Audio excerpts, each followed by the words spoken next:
right heroes could make all the difference.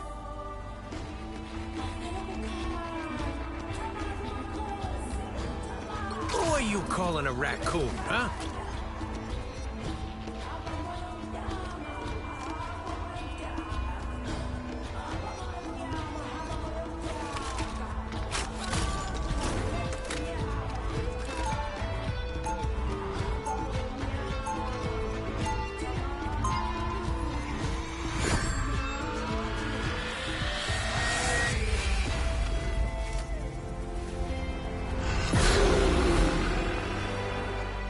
Some of my best friends are crooks and villains. They'll be coming in 30 seconds. Stay strong. Well, good looks, business acumen.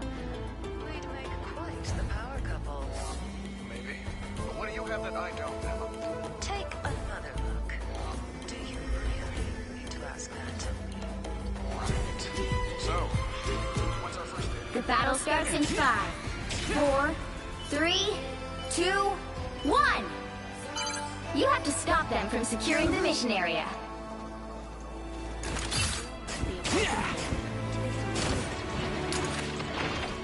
There! They're up ahead. Target this enemy! Mine. That fucking hurt! Chin up! Strong for the brick, baby! I was fine, but thank you. Help, friends! Hulk hates ugly sea monsters. You're ready for action! My life energy We flows need strong. a Tony. My good deed for the day! I'm hulking. Ow!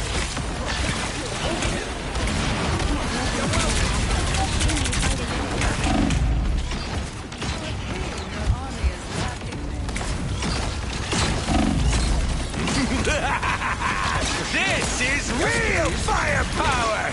I was fine. I'll patch you up. Turn around, Oh, you boy. fool! Here they come! Maximum pulse!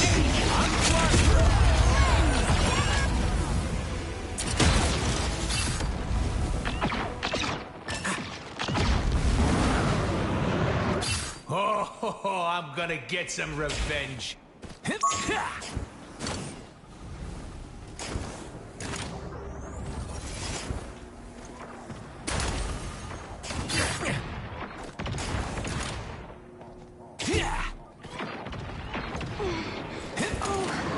I need assistance. This is a I nice feel bad spot. for you. My life energy flows stronger.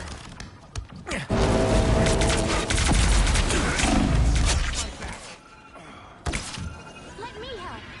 I was a little messed up there. Thanks. I was fine, but thank you. My Our enemies are here. This is real firepower!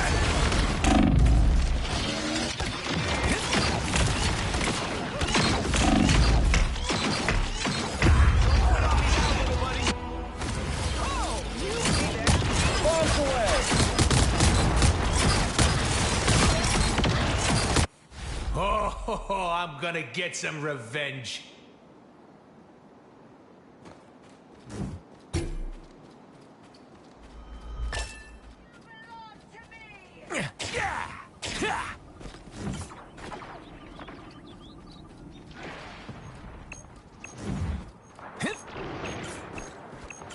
Friends, us against the world. I am healed. Don't mind me. I'm just dying. Thanks. Wish I could heal you better. Mine. Mantis! They won't get away with this. Have I told you how much I really appreciate you? Have I told you how many times you have saved the stream? Have I told you how many times I probably would have not noticed the simplest, dumbest things if it wasn't for you? I'll patch you up. Thank you very much, Romano. Shit, living in the past. At this point, am I even born? Am I even alive? Thank you very much. Yeah, the stream kind of just cut off on its own, so that sucks, because I was actually enjoying talking with you, Gaming Station. If they don't show up in a bit, then I'll just have to save the movie talk for tomorrow when we see the next.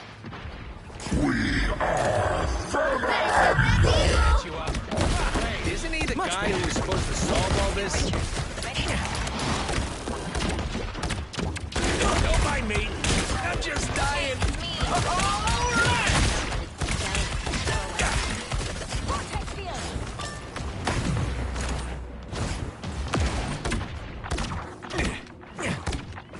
Oh, using the same title? But yeah, I didn't notice the controller was on mute. Ah, shit. Whatever.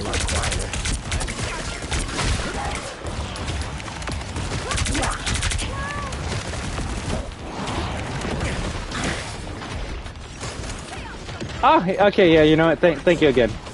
I gotta fix that. I gotta fix that too. I wish I was on Season 1. I still haven't seen what the Season 1 Battle Pass looks like.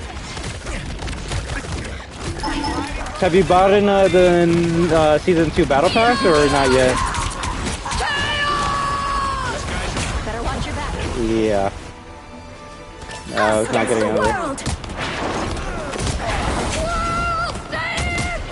Oh, really? Okay. I trust your judgment on that. A shield? Well, okay. Ready to checkpoint. Now might be a good time to stop. You say that as if we don't have like 65 days to get it. I still need to get it myself, but if you want me to get through the battle pass, just let me know, alright? This is real firepower. Okay, I could say that so far. Yeah, well, Season 0 had some nice ones. This one has the much better ones in my opinion. And it might just be because of the Psylocke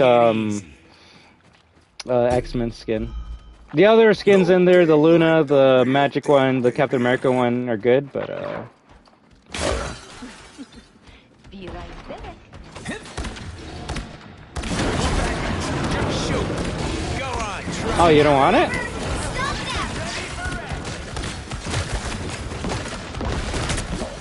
A little help, please.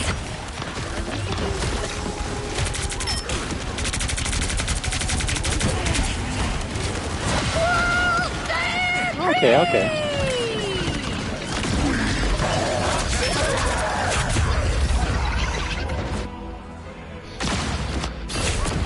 Feeling fantastic. I got your back. Like you said. Oh, I'm gonna get some revenge. Problem solved. I'll probably get it once I get the tier 7. Currently been dumping it to the Season 0 pass. Makes the most sense. Eventually, maybe you'll be able to finish both passes around the same time. Yeah, funny enough, Gaming Station's also kind of like where you're at, where he needs to do a bunch of challenges to get some blue currency, but it's kind of like tough, annoying to do those weird challenges alone. So tomorrow, wake up earlier and stream our rivals all morning. I think that sounds like a good idea.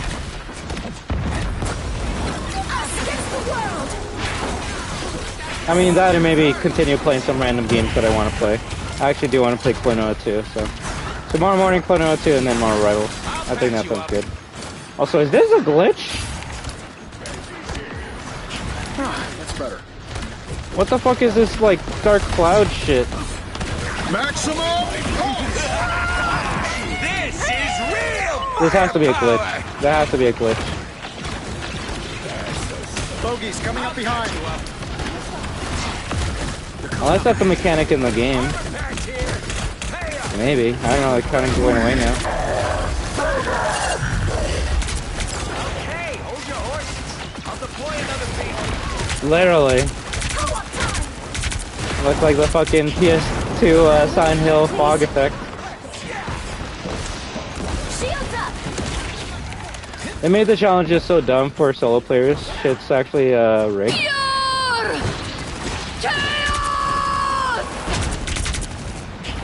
Yeah, those challenges definitely are much easier with teammates where you can coordinate using specific skins. Only 60 seconds left.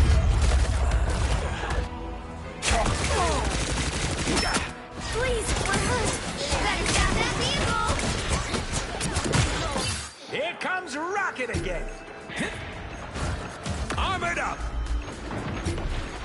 Just the idiots I was looking for. Careful, Ty. Yeah, we win? We lost? Well, you can't expect to win them all. Oh, whatever. I did my job.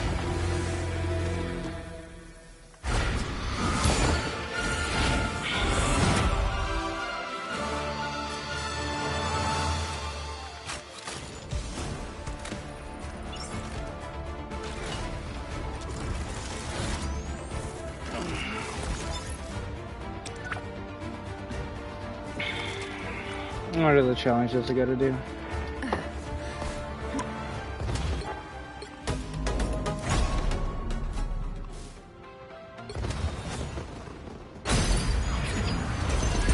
That's like what, 66 days? Yeah.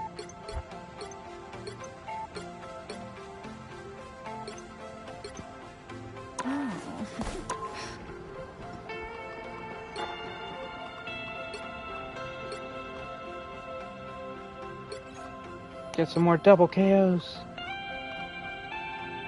And then do some more healing, and then done with that.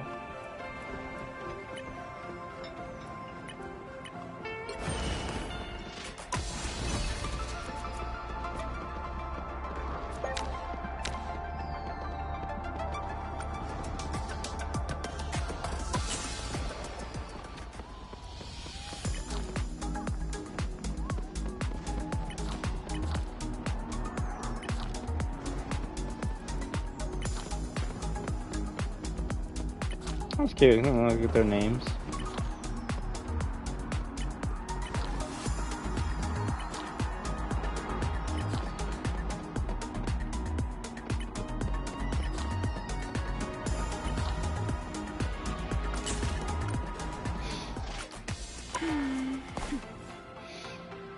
Gotta learn a character on top of that. Hope teammate has another character on top of that. Get a situational kill like bro. On top of that, I gotta hope you're on the right map too.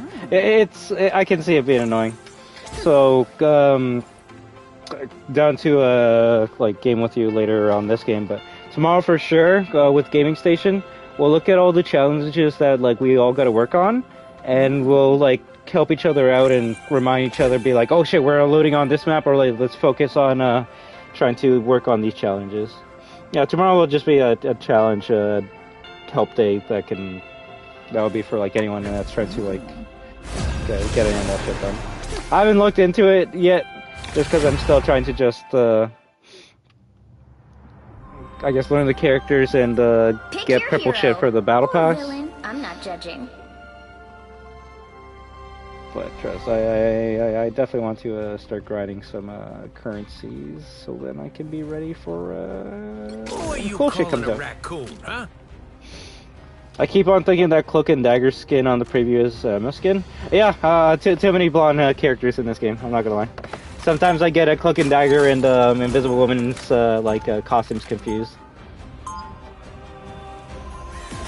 Especially since I believe Invisible Woman and Cloak and Dagger have like this wedding-looking skin that really makes them look identical to one another.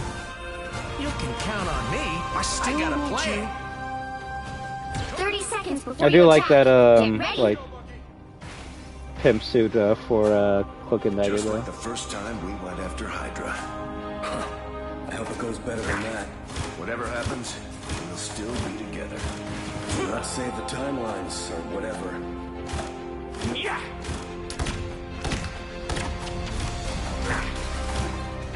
The battle starts in 5, 4, 3, 2, 1. Yeah, I guess it is kind of weird. Hell, even this skin here, you'd think it would be in the battle pass, but This fight got a lot I guess I need to see the battle pass for season 1. But the battle passes have been more so relating to I mean, you do. I mean, they're not wrong about that. But it seems like the battle passes relate to the event or the season itself more than the characters. For example, season 1 was Fantastic Four fighting like vampires or some shit, right?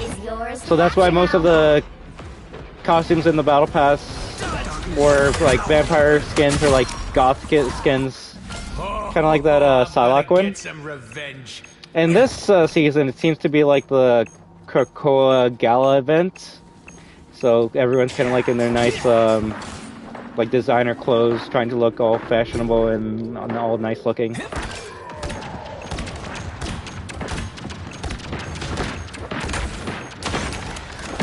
So what I'm saying is, if next season is the summer beach hangout season, then most of the skins, let's say Deadpool is the character that they add for next season. And the next season is the summer swimsuit bash season or whatever. Deadpool will not be in that battle pass because the battle pass is going to be more so skins for superheroes in swimsuits or whatever, right? Would I want Deadpool to be in the battle pass? Like a skin for him? Sure, but like I said, it seems like, at least from what I've seen with the past 3 seasons, it's more so relating to the event than the character. Now I know technically you can be like, okay, why don't they just put like a nice gala look for Emma Frost in the battle pass? And at that point, I don't know. I guess they just want to separate the characters in the battle pass. It's a weird way of doing the battle pass, but you know, everyone has to have their own gimmick or their own thing. I thought their thing was going to be the battle passes never end, and that's technically not true. It does end. It's just if you buy it, then it never will expire. And that is a difference that I wish I knew about.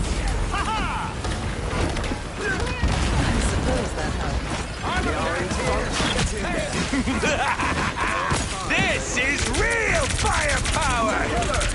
Victory! Disappear! Guard your rear. Let's cook some more! Us against the world! It's Co-op time! True, granted, I haven't been able to do my research on all of the community for this game. My feed has been mostly nothing but negative. And the last thing I want to do is to be like, oh yeah, everyone hates this game because I'm getting videos of people hating on the game. But I don't see anyone like hating on Emma. The only person I can see winning that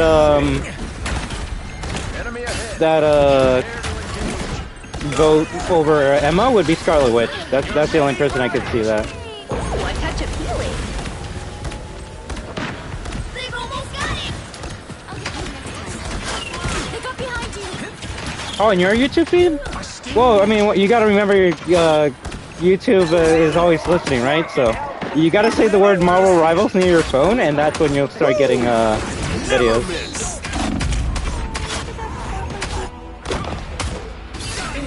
Plus, granted, I would say less than a week ago, I kind of like erased my history, both search history and YouTube viewing history. And when you do that, you start getting like more newer videos from channels you've never even heard of before. So that's how I kind of like, for example, if I want to stop getting Call of Duty Sucks videos by Blame Truth, I just delete everything. And then I search up like one video of Marvel Rivals, and now everything I'm getting on YouTube is just Marvel Rivals content. Although because of the Call of Duty update yesterday, I've also been getting lots of more recent Call of Duty videos as well. Also, how you doing, Magic Guy? We rocking the rockets. Just chilling, trying to enjoy the nice day. I hope you're having a fun Monday as well. Also, I don't think Game Station's coming back, but that's good. They should be focused on doing their homework and getting sleep. Tomorrow we can play all day. I do love a man in uniform. Yeah, but I play the game, so they should push it into my algorithm more? Maybe, but until we get to the time, Taylor butt cheeks? Suck my dick. I'm not so sure about that. The battle starts in 5, 4, 3, 2, 1. All you need to do is capture the mission area. Got it? My realm, my Asgard, your true leader good to has hear. returned. Pretty nice day outside over here. Hopefully it's not too hot over there for you guys. No, I was gonna say, until the phone, can see what you are playing on your console. It still needs to do that FBI thing where like it has to actually hear you talk about what you want to see in the algorithm. For example, I can't remember what I was talking about, but it was something I said for just 1 minute on YouTube, and then when I finished the stream, I started getting videos on that one thing. Oh shit! What the hell? That's what happens. That's what happens. You just fucking mute me. Goddamn.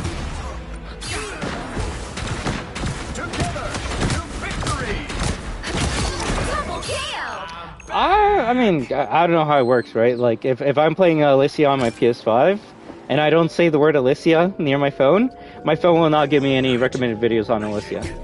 But if I start talking about Alicia as much as I'm doing right now, I'm probably gonna get a recommended video about Alicia. Because I've said it like 5 times in a row now, so my phone's gonna be like, oh, this guy likes Alicia, I'm gonna recommend him Alicia videos on YouTube. Us against the world.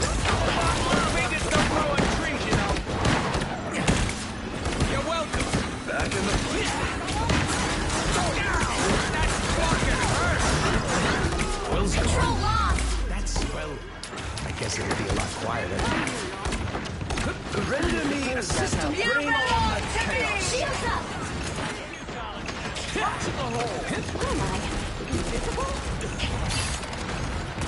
I try to watch like funny TikTok compilations on YouTube of Marvel Rivals, seeing like funny strategies or just funny moments overall. You're ready for action. But he's dead.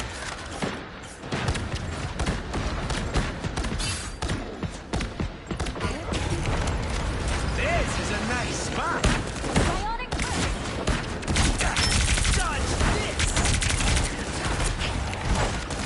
Those guys are about to shoot at us. No, I don't go on the TikTok, but there's Flats. That's the guy who I've been watching make Rivals content creators. He has a video where he'll watch a bunch of TikTok videos and then give his own opinions about it. I mean, YouTube Shorts are better. If anything, I gotta start uploading more YouTube Shorts. That's how you get lots of views on your channel. Easy views.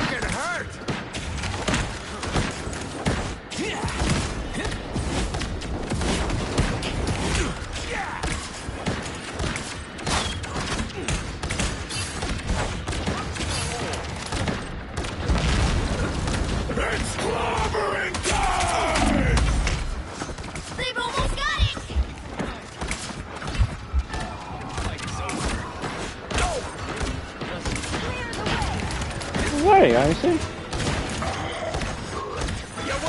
And I'm just too lazy to make shorts for myself.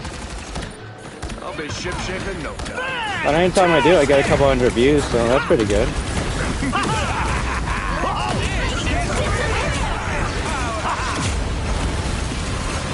Us against the world. Never miss.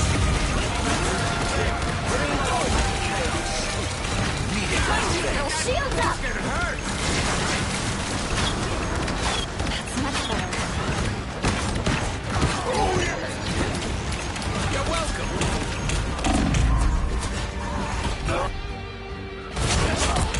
I mean, healer did his job. That's all that matters.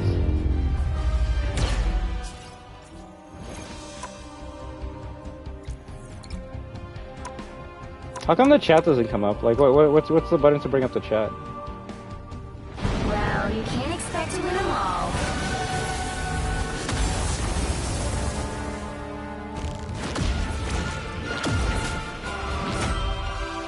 That like other people like, or that you made?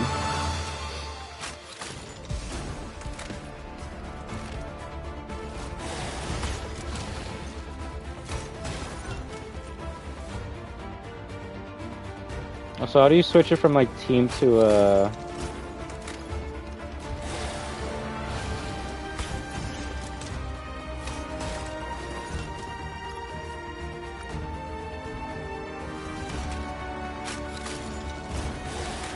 I don't know how you switch it from like talking to your team to talking to the chat to the whole entire lobby.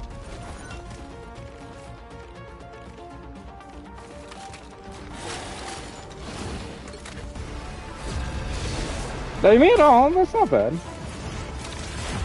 I don't even know what would be mine. I need to make more YouTube shorts, that's for sure. You'll need a top-notch team to win this one. Who are you calling a raccoon, huh?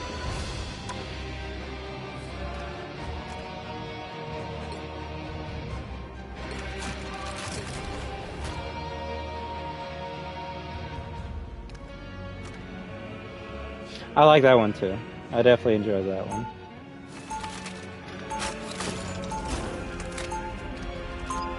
I feel like I need to make more shorts like that, of just us having a fun time together. Count on me. I got a plan. 30 seconds before you attack. Get ready. Scheme. People seem to like the Nucci one more, which rightfully so. The big 180 and all. Yeah. What's not to love? You make pasta? Don't make it weird.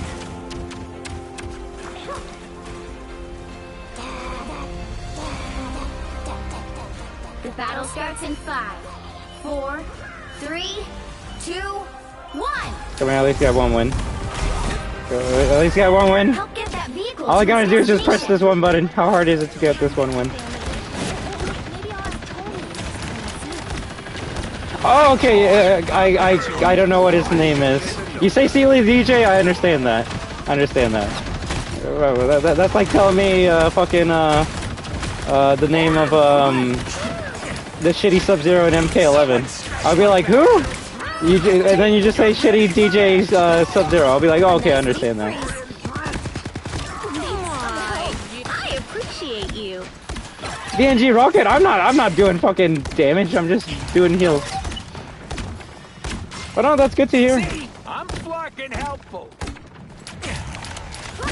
I'll patch you up. We don't stop until we reach Yggdrasil. You're halfway there. Keep I would not going. be able to spell Yggdrasil on 10 attempts if you gave me that. A nice deep freeze. Ready for action. Armor patch here. Almost there. Don't turn back now. Yeah, bro, I would not remember that shit. Go easy on him. Oh, Twig's all grown up. The funny thing is, I don't mind that skin, but that's because it gives me entertainment. For the people that want seriousness, then yeah, I give them that. But if I love being entertained by games, then that would be a skin I would use all the fucking time. That's for sure.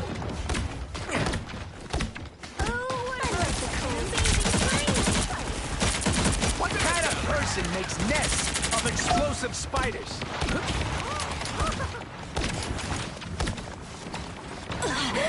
You're ready for action.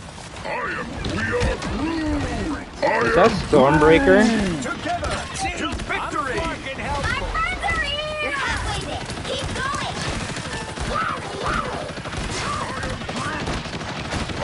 You're welcome. Looking good, Dippy Dog.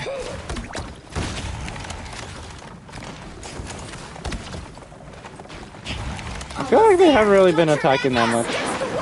Like, you see, I don't know how that works. Sometimes Rocket just gets like a super jump. I think it's a glitch.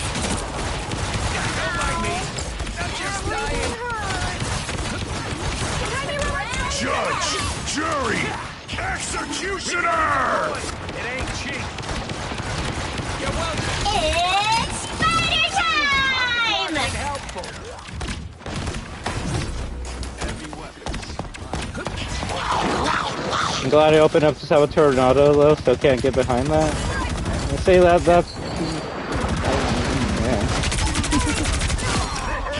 Get that vehicle moving. I'm glad for you. That's all I can say. Stay away from the nest. You're welcome. We've got our mission. On to the World Tree. Vehicle reached a checkpoint. Keep up the momentum. I'm stuck. Did the Captain America just run away? Oh, come back, little lamb shark. Don't mess with the amazing. Oh shit, yeah, that's gonna kill me.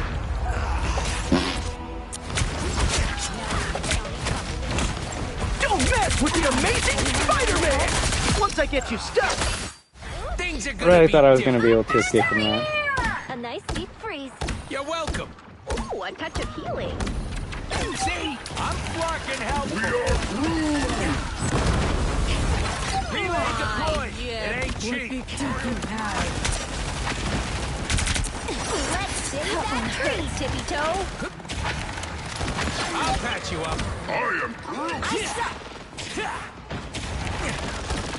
Finding our groove. That's it! Don't let anything stand in your way. That's the boost I You're need. ready for action. It's the grand finale. Is that our Luna still? More dangerous. Ooh, a touch of healing. I'll patch you up. He's after me! He knows to go after the healer. So much. We won't stop until the attacking is This is real firepower. Did you see that? disappears. See, I'm flocking help here.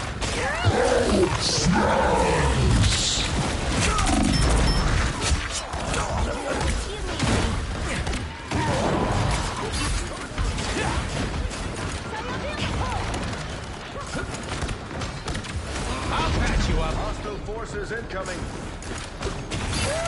See, I'm flocking help. Shit, shit, shit, shit. Good. He's chasing me, right? Yeah. So close. This is your big chance.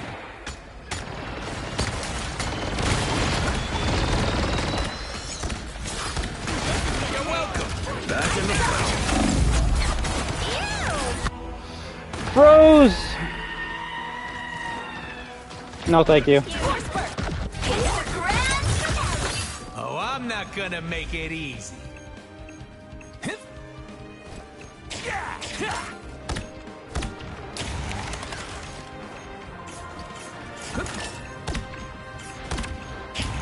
Our friends are here. Well done me. It's okay. Admit it. We've got our mission. On to the world tree. Easy. Easy as shit. Epic victory. Big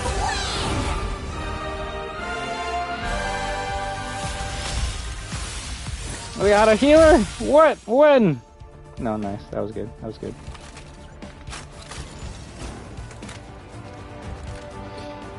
Bro, how many more heals do I need to do? Maybe. Then again, at least over here, they can usually tell if the person that's talking will be dumb enough to fall for the bait. So, if they get a call and, oh, you deleted it? You didn't have to. I mean, buddy's an annoyance, but yeah, whatever. Thank you for that, though.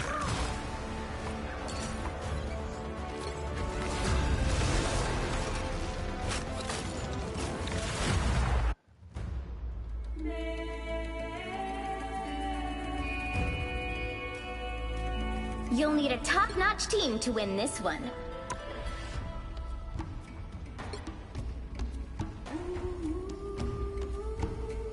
$11 p.m. So some annoying person, that's who.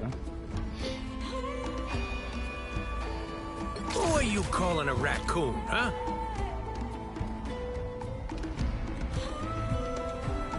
Like, who's awake at 11 at night? Old people. They don't got nothing to do.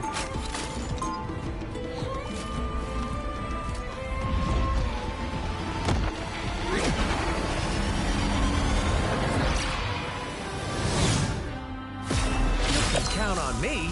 I got a plan. 30 seconds before you attack. Get ready. I am Groot. Groot, you know just what to say.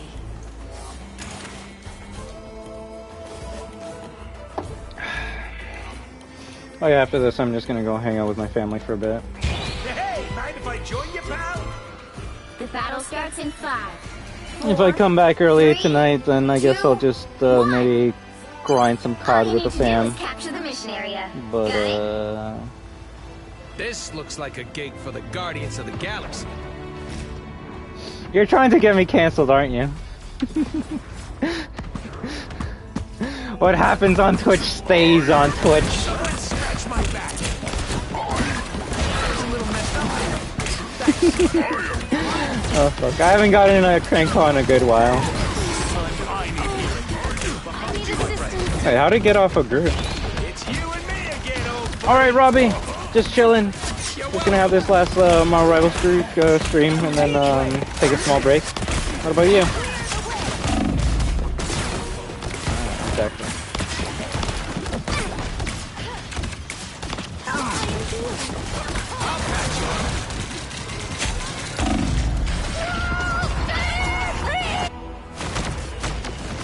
So he died before I did. Oh, have you been enjoying Things are it? gonna be different I think the this funny time. thing is, last night I ended the stream because I said I was gonna like go hang out with my family, and then I forgot today. Yesterday was Last of Us day, so I hanged out with my other family to watch Last of Us. So that's why after this match I'm gonna go hang out with my other family and see what's happening. You're welcome. My cosmic might return. Someone scratch my back. I need healing. Shake it up. Thank you, Gaming Station. extra lethal. You're like 20 minutes late, but yes, that is true. That is true. I need You're assistance. ready for action. That's better. Us against the world. Magic Eye! Super Destroyer! Holy shit, thank you so much! You didn't have to at all, man. But you better use all those emotes and stickers as much as you can, alright? You better. And then you guys gotta, like, I don't know, help me out with making and putting better emotes and stickers. Oh, you gotta find out a good Marvel Rivals one. I'll patch you up. The yellow ball. That's the one that we'll get. That's the one we'll get.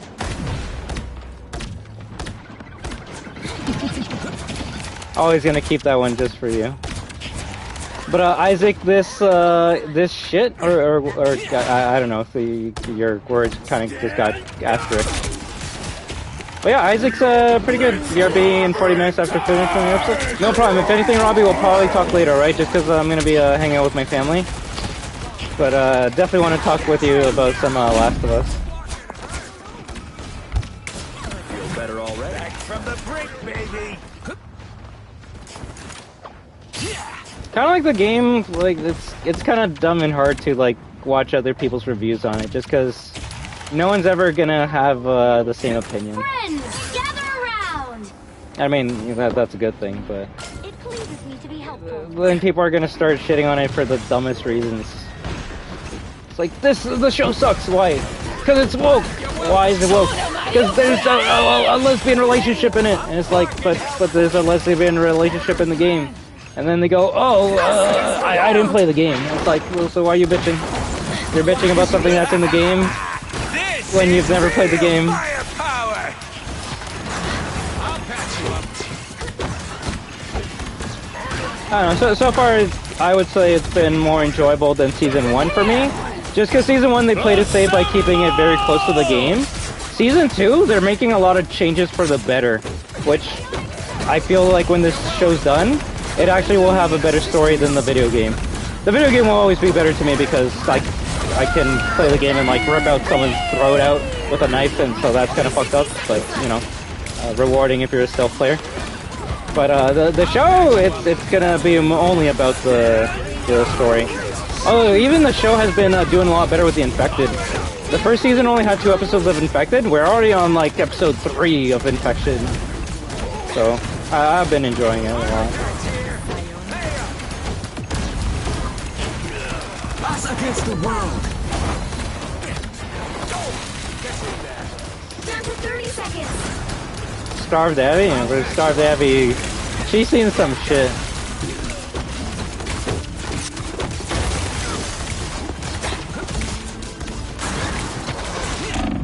I unlocked her like Mad Max costume, so maybe if we play that again I can use those funny costumes on stream. I know I said I was gonna like do a stream every time an episode came out, but I kind of already deleted the game, so there is that. More dangerous?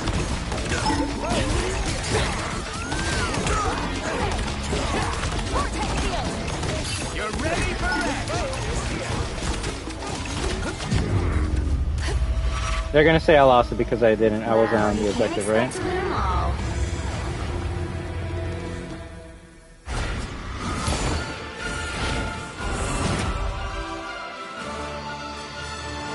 I did my job as Rocket. They can, yeah, no. If anything, it's the Groot's fault.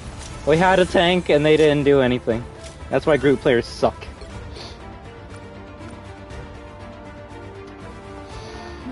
No problem. All I can say is Isaac in the beginning of the episode is, what, an absolute asshole? Yeah, but it's just giving you the history of Isaac before you see him in the game. Like in the game, you literally only have like 2 minutes of Isaac, so I'm glad that the show's already expanding more on that character than the game did. I've yet to watch it, don't we? Well, I won't spoil anything about that episode for you. Robbie, I don't know about him, but and they'll more than likely want to talk about the episode after it's done, so I'll probably talk to him about the episode later, so it doesn't spoil anything for you guys. But if you've seen the game, then it's basically the same. I heard someone say that the actor for Ellie was ugly. I was like, bro, you cannot like the actor, but you don't have to go that far.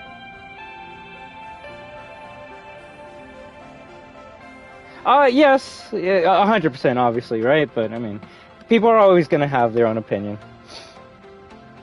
I mean, to me, if you want to say like she's ugly, cool. I mean, that just means you're a dick.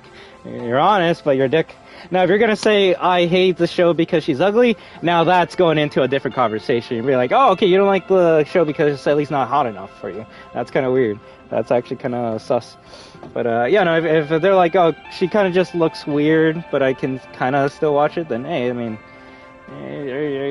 you're just saying what's on your mind.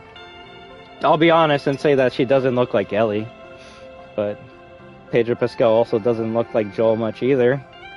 And Tommy definitely doesn't look like fucking Tommy at all. But it's just more so because she kind of has a unique look to her face.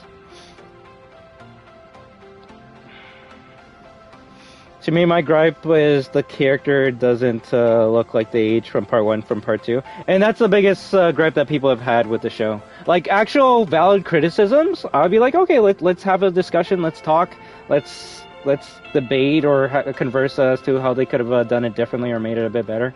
What's done is done, so as much as we can say, oh, they should have gotten a cosplayer to play as Ellie, it's already, it's kind of done. Like, we need to focus on the other things that could be improved upon before the show's over.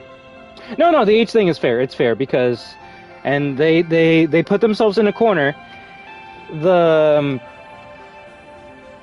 game takes place, I want to say, 5 years after the first game, and so does the second season of the show. And they didn't have to do that. If they just said the second season takes place like 1, maybe 2 years, or even a couple months after the first game, it would be a bit more believable. Because you could believe that the actress who played the 14-year-old in the first movie, season, whatever you want to call it, is now playing the 15-year-old in the second season. But you can't have the 15-year-old go on a vengeance quest halfway across the country all by herself and her girlfriend on horseback with, like, the main driving force being vengeance and revenge and all this violence and darkness, because it just doesn't work. And that's why in the game, she had that when she was 19 to 20 years old, when she was much older. And they're doing the same storyline in the show, but when she doesn't look like she's aged at all, and she doesn't look like she's trained at all, it's like, okay, so now this person that looks like a 14-year-old that you're telling me is now a 19-year-old, I just gotta accept that she's gonna go halfway across the country all by herself with her girlfriend and take out the WLF Seraphites, Abby, and the Salt Lake crew all by herself? And Dina? Granted, in the game it was a dumbass plan to begin with, but That's why the difference between the game and the show was in the game. Well, yes, Ellie is going with the intention to kill Abby. The main mission of the game was to find Tommy and bring him back to Jackson. That actually was the main mission of Last of Us Part 2. If you really think about it, it wasn't. Oh, Ellie and Dean are going on their quest to kill people.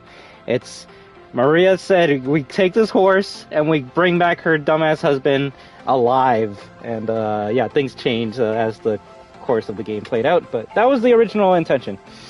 In the show, they completely changed all of that. Like, Tommy's not the one that goes after Abby, and then it's the crew. That was the main mission. The main mission of the part 1 was to get their weapons back. And then that changed when Tess got bit, and then Tess asked Joel to complete the mission for her.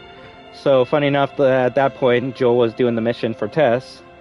Then halfway through the game, he started having feelings for Ellie as a surrogate daughter, and then he's like, "Yeah, no, my mission is to take Ellie to Tommy, so then he can do my mission." And then they realized, actually, no, this is my mission. I love her so much, I'm gonna complete the mission on my own. And then he finishes the mission, which is, okay, I take you here, and then he's like, "So what's gonna happen to her? We're gonna have a good time afterwards?" And they're like, "Oh, we gotta kill her to make the cure." And then at that point, the mission wasn't delivering Ellie, it wasn't making the cure, it wasn't even the other thing. It was saving my daughter, which that's a fucking badass mission to go on. Badass. But yeah, let me just read comments and then I'm gonna probably go to fans. Woke is an invented thing to me. People call anything woke to hide the racism, sexism, the LGBTQ phobia and stuff. Woke is an invention. Well, no, woke was an actual word before people took over it and just made it into a different word. For example, back in my day, gooner or goon just meant a henchman. It's like, hey, it's Joker's goons. But now you say Joker's goons and people are going to be thinking it's something else that the goons are doing to Joker. So things change. It just gets hijacked by, you could say, the media or the online internet presence and gets changed into something else. Usually something dumb, but sometimes it can be changed into something extremely toxic and negative. For example, when Pepe's were representative of like Trump or some shit. I don't know if that's still a thing, but yeah, that used to be a thing. Starved Abby is the best model I've seen in gaming history. Ellie singing "Take on Me." For me, my gripe is the character doesn't look like the age from part 1, 2, part 2. No, that's a valid criticism at all. There is, but you say both words in a modern chat room, they're gonna only be thinking one thing, right? Same thing with woke. Woke used to actually mean something like realizing that you're kind of being talked down to by everyone, and you should follow just the group herd mentality. So you kind of have to like wake out of that, make your own decisions, live your own life. But then it got taken by other people. Oh well. The age thing is fair. If it's anything like the game, you can't have her have lesbian sex when she's still just a teen. Well, yeah, and I guess that's why people were like, "Oh, he got cut from the second episode." But yeah, if that is true, if you say this is why this is a rated M show, right? But if you were to make the season 2 just take place a couple months or a year or two after season 1, yeah, you would have to kind of cut out the whole like sexual aspect of Ellie's relationship, unless they want everyone that watches it to go to jail or some shit. That is something you would have to cut off, and someone like me would be like, you could cut that off entirely and nothing would really much change. But that's just because I'm a heartless dick and don't really care much about love stories. But it is a story about love, so you kind of do have to have, maybe not the sexual content part of it, but the aftermath of like Dina and Ellie talking with one another, getting close to each other, exposing their secrets and being vulnerable to one another. That does have to happen. And I'm not going to spoil anything, but maybe you might get a little heartless prick. What would I say? I don't know.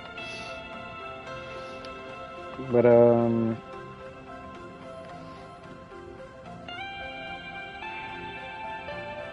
just a question. I saw Isaac killing Seraphite and was the WF leader. Was the young guy Isaac spared years ago? Yeah. So you see the flashback in the beginning of the game, and then you see someone by the door with a beard. That's the guy Isaac spared at the beginning of the episode.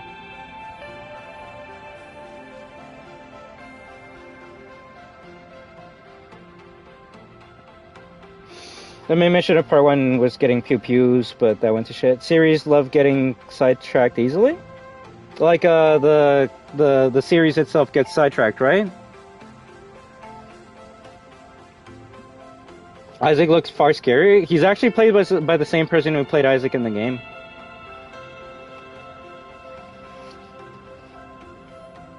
Like, in the game, it makes sense why you get sidetracked. Like, you can't just take one path to Seattle or wherever the fuck you gotta go. So many roads are blocked, so they kind of have to, like, sidetrack through different cities to get to where they want to go. No, it's not bad, not bad.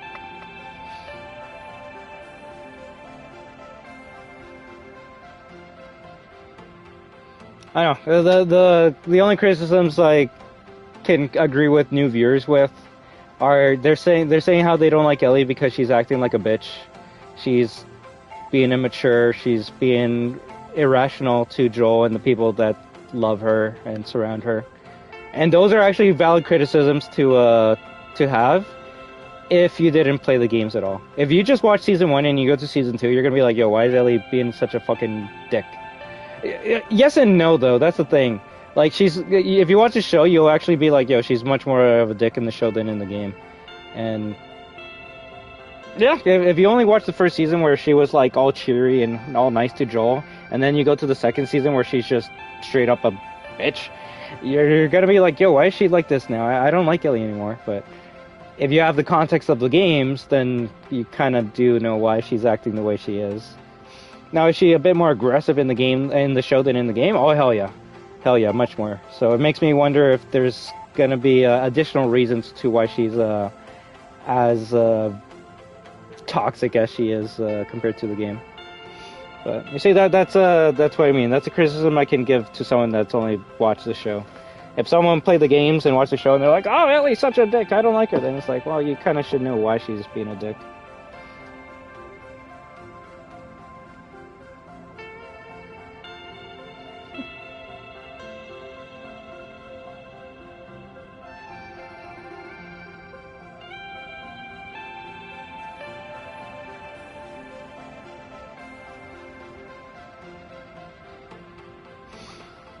I think Isaac's deck will be fixed in the show. I think it'll be exactly like how he died in the game. Like, I wrote a message up, I believe wokeism is inexistent and invested by racist, sexist, LGBTQ phobics and hateful people. I can't agree entirely to that because, and it's probably just the way you worded it. I know English is not your first language, but woke wasn't a word made up by those people. Woke was an actual real word that was hijacked by those people. It's the same way that Pepe was a meme made in 2010 by internet people. And then when Trump was when Trump was running for office, the MAGA people started using Pepe to kind of like be like, yo, this meme represents Trump. Let's keep on using Pepe as much as we can, so then people will know that this is Trump. And then the creator of Pepe is like, yo, I don't want Pepe to be associated with Trump. I hate this shit. Stop doing it. And the MAGA people are like, no, we're going to keep on doing it to the point where now anytime you... well, it's kind of gotten looser now, but for a long time Pepe was associated with Trump. But not so much anymore. So it's just things that get hijacked by groups of people to... Pepe was associated with Trump for a long fucking time, man. I don't think he's associated with Trump anymore, but at least first term, yes, he was.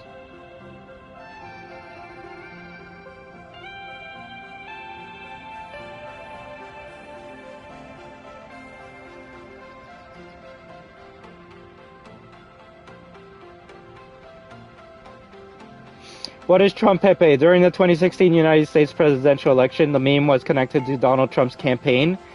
In October 2015, Trump retweeted a Pepe representation of himself associated with a video called You Can't Stump the Trump Volume 4. So there you go. Yes, Pepe the Frog! Pepe the Frog, you don't have to, but I'll link you guys a video where the actual creator Pepe, like, was sad, cried, had to disassociate himself from his own creation because of how it got hijacked. And last thing he wants is people being like, "Yo, this is the creator of Pepe. Let's take him out."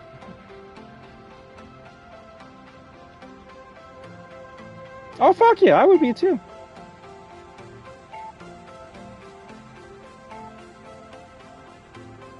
"8 years ago, the CBC News. Is Pepe the Frog a hate symbol? It used to be.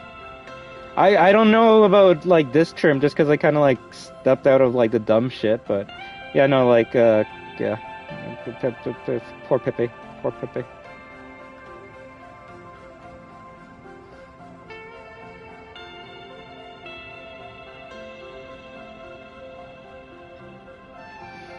Yeah, when you...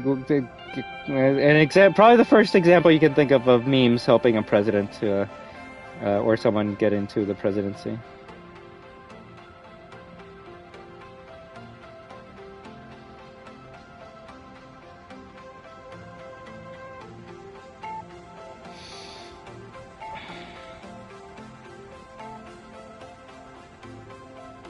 I'm gonna have to find a good one. There's too many dumb ones.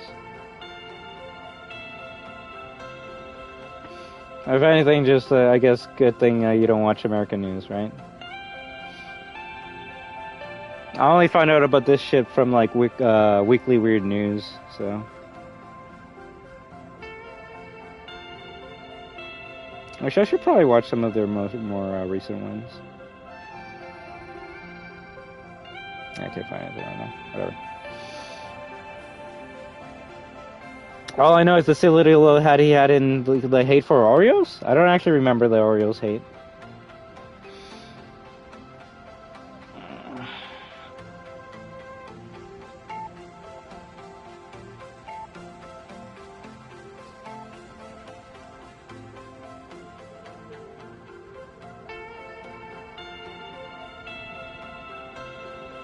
It's pretty good.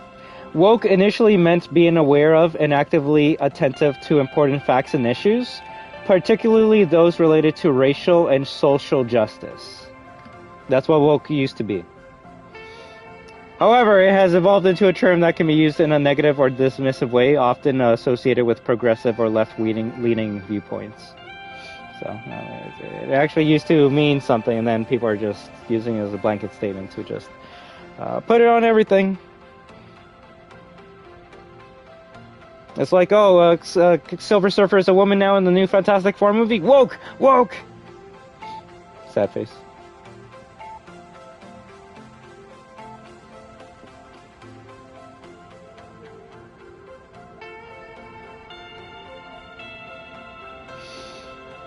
I wonder how they're gonna play out the Ellie leaving her kid and girlfriend to fill her revenge mission. I feel like we're actually not gonna get that until Season 4. We're gonna have to wait until 2027 to get that. There's only like 3 episodes left of the season, and they haven't even gotten to the hospital yet. Isn't the Silver Surfer character separate from the Silver Surfer? What, are you telling me there's like a multiverse, and like, you can have like a female Wolverine and a male Wolverine? I don't accept that. I don't accept that, Magic Eye. If you're telling me there's a female Wolverine, that's woke. I don't even care if she's hot and you call her X-23. That's woke. I actually just forgot there is a female Wolverine. It is X-23. No one bitched about that, right? Yeah, the female Silver Surfer is her own character, and she does have lore and shit, but, playing a Final Fantasy VII Remake, I see? With what? Brother, you know, well, great, I don't know. I think you're the only person on this channel that played FF7 Remake, so you're gonna have to, like, lead us into these references. I want to laugh too, but unless I just start playing the game right now, I don't know what that means. Please help me. Help me understand!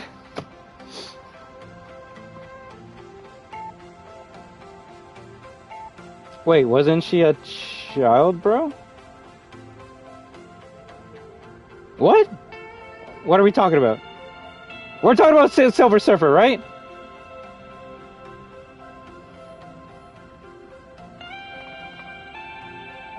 Are we talking about Last of Us or Silver Surfer? I'm confused. Let me look.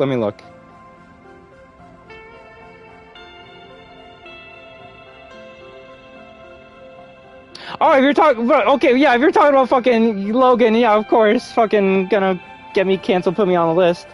I'm talking about fucking X-23 from the comics and the cartoon, where she's an adult. But yeah, no, let's instantly go to the goddamn kid Logan, right? What the fuck, man? If I'm talking about a Marvel character and I say they're hot, I'm either talking about the goddamn fucking comic books or the goddamn video game. Holy shit.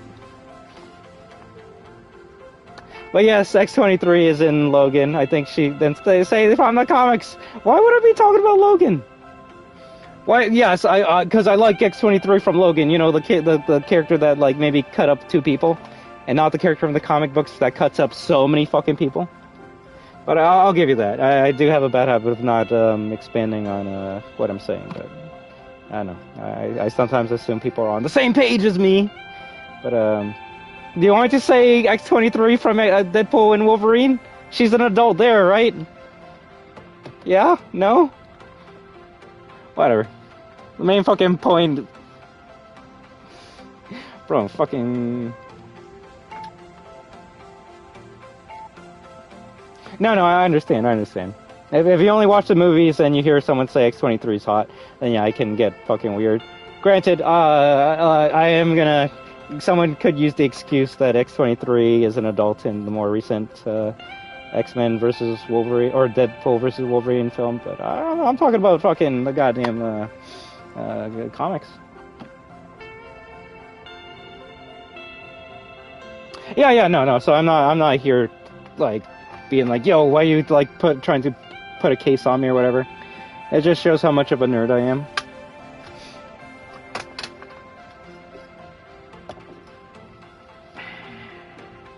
Wait, let me see. This season might feel kind of rushed. Well, that's why... Wait, what? Why do you... Part 2 is going to be split into 3 seasons, and you're saying it's rushed. Maybe I need to take a break before I just start being toxic. But let me see. This season might feel kind of rushed. I hope last 3 episodes will be good, because I feel like we'll need to wait 2 years for real shit. I can wait, but I'm really hyped. They already said from the beginning that the show is going to be 2 seasons long. Now some people are saying that there's going to be an extra 4th season, which I do think if you want to get everything right about that game, you do need at least 3 seasons. Wait, 3 seasons? Not going to be 2 seasons? Not it's going to be 2 seasons, not 3. Robbie, we don't know at this point. Bro, the fucking guy who made Last of Us Part 2 doesn't even know if he's making Last of Us Part 3. Even though 2 months ago he said he was making Part 3. So at this point, just enjoy the ride. But if you're expecting you're gonna get the whole story of Last of Us Part 2, then I don't know. I'll say let's go for a walk. I'll put a hard hat on you, get a hammer, just knock you out like the Seraphites do. Put you in a time capsule for like 2 years. I'll wake you up, and then you can have the whole season 2 of Last of Us to binge watch right away. Because you're not going to get a satisfying conclusion when the last episode ends. I can tell you how that last episode's going to end. It's going to be at the theater, Abby's going to hold the gun, and it's going to cut to black. And people are going to be fucking pissed. The same way people were pissed when it happened in the game. Why? Well, it's because we need to know Abby's side of the story, and we're not going to get Abby's side of the story until the next season.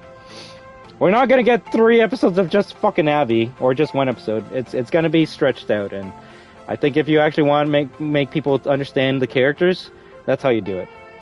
If they wanted to make it rushed, feel like you skipped a shit ton of the game, then just do what they did with Last of Us Part 1, Season 1, where they just made 12 hours of content into like 5 and called it a day. Because I actually don't like the first season because of how rushed it is.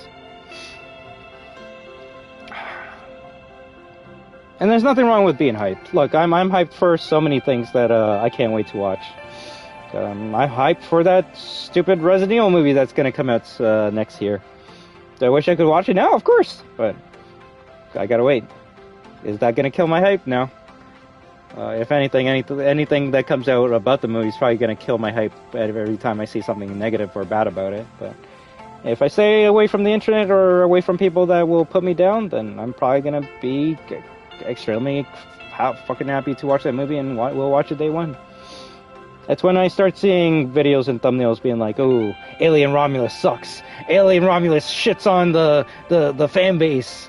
Alien Romulus shits on the lore. Alien Romulus brought this character back from this bad movie." When I started seeing all these things about a movie I'm excited for, and then I started seeing negativity about it, toxicity, it kind of just puts me down, and it makes me go, I don't really want to watch this anymore. The hype that I had for it was killed by other people. And could you say I should like not care what other people have to say? Yeah, but when you're on the internet, you're always going to get told what other people think. So the only answer to that would literally be just to never stream. That way I can get excited for video games and movies much more than if I stream, but I don't know about that. At the end of the day, I can only be me. And if people are going to prevent me from being myself, that's when I get rid of them. That's when I say, who shat in your cornflakes today? Why do you gotta shit on mine? You love shitting on it for fucking up the content of the parts? It's one of your jokes?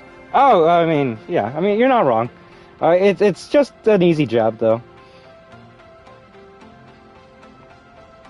At least for me, if I really wanted to get that game because I wanted to get a remake of the game, but it's more so like the Resident Evil games where it's a reimagining, and that's probably good for the people that grew up with it. But I did actually just want a one-to-one remake of the game, so I guess it sucks for people like me. But oh well, that's where I just play the HD version of the original and just call it a day.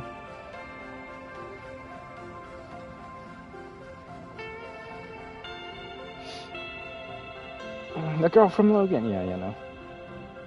Granted, that didn't need to be expanded upon. I mean, yes and no, man. If you know, then yeah, you can say it doesn't need to be expanded upon. But if you don't know, then it might look weird, right? It's like when Lily got revealed, and people were like, "Yo, she's kind of cute or hot," and people are like, "Yo, you like kids?" And it's like, "Yo, what the fuck? Why are you saying all that shit about me?" Lily's like 20 years old. It's not my fault Capcom made her look like a kid. And if people like that, then hey, go for it, right? I don't know. I just want to have fun with games. That's all I want.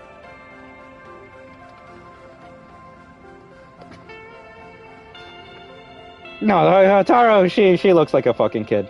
She looked more of it like an adult in the earlier games.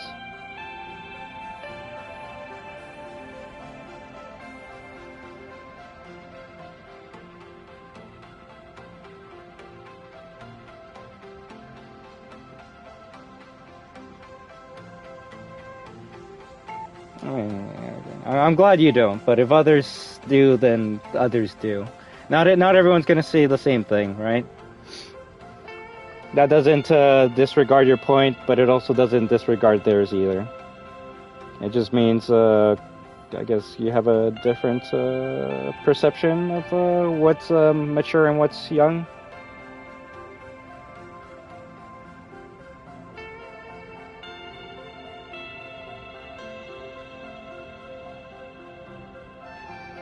Wait, 3 seasons? It's gonna be 2 seasons, not 3. Yeah, well, yeah, exactly. We don't know. Season 4 will be The Last of Us 3, obviously, but we'll wait very long. I don't know. To me, I think Season 2 is gonna be Ellie's story. Season 3 is gonna be Abby's story, and Season 4 is gonna be Ellie going to finish the job and go after Abby. I just don't think season 4 is going to be as long as season 2 and 3.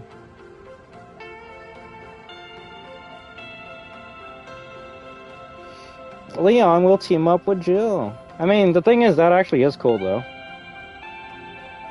It's just, is it gonna make someone like me watch the Resident Evil movie more? Fuck no. You already had me at the Resident Evil movie. If you're gonna tell me I need to be excited because Leon and Jill are gonna interact with each other, then that shows me what you're more interested about than anything else, honestly. Without being too rude or mean to anyone else. It's like, I don't know, if I use the FF7 remake, for example. If I play it and I don't like it because of the story changes, I'll be like, hey man, I don't like it because of the story changes. I'm not saying it's bad, I just wish it was a bit more like the original. And if someone plays it and it's like, oh, I love this game, 10 out of 10, but they didn't play the original at all, then I can't be like, oh, you're dumb for liking this game with all the story changes because you didn't play the original. And if you like it, then, you know, like you said, to each their own. I'm not gonna shit on you just because you didn't have the same perception or experience that I had.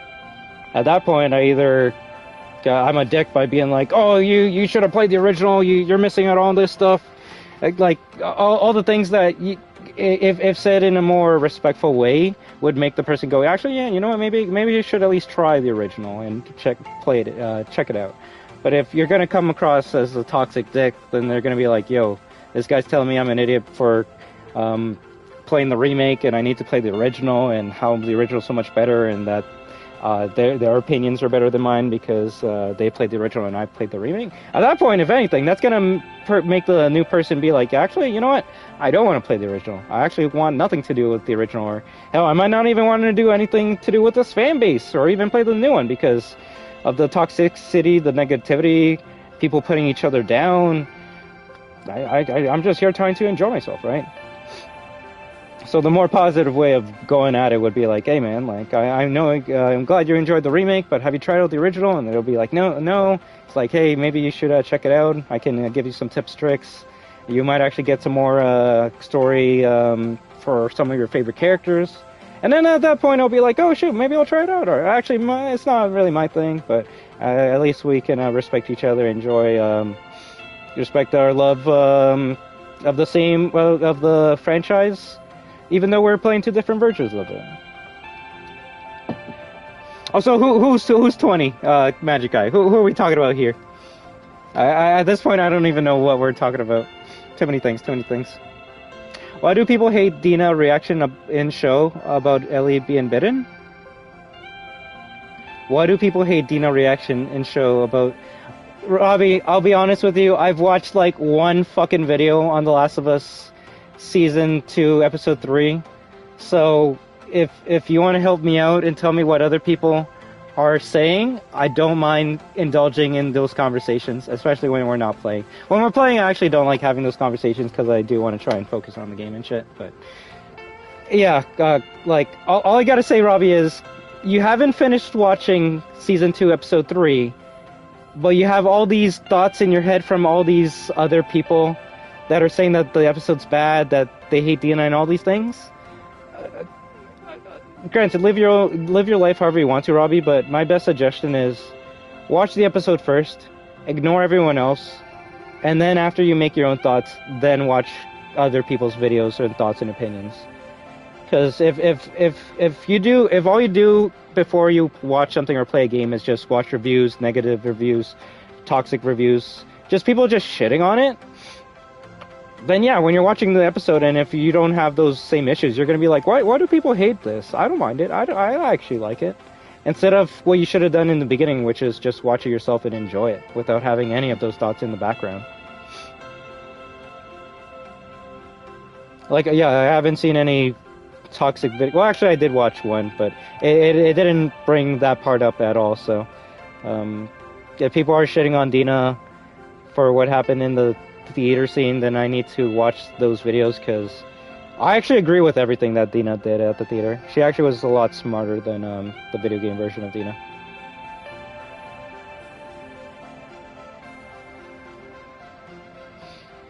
I will say though, Unbanned, when someone says even though she's like, it's like, okay, are we guessing how old this character is? Do we have some confirmities? Some confirmations?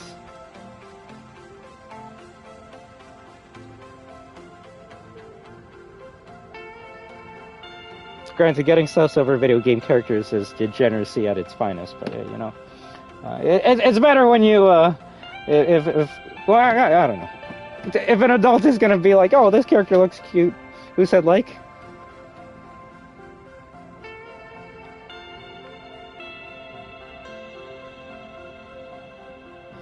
Who said like? Your message says same thing with Houtaro, even though she's like 19 in City of the Wolves. That's the message I read. I don't see it, to each their own. I don't see why Leon and Joe have been such a wanted thing. I just want Joe and Chris again. I mean, are you trolling? Is that bait? Or do you want the real reason as to why? Because you should, even you being a little bit in the RE fandom, you should know why people wanted that. Even if it's like a basic bare bones answer, you know why people wanted that.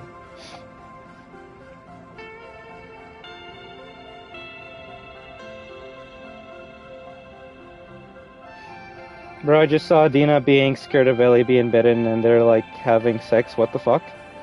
Yeah, that's what humans do, Robbie. They share intimacy when hormones and emotions are acting up.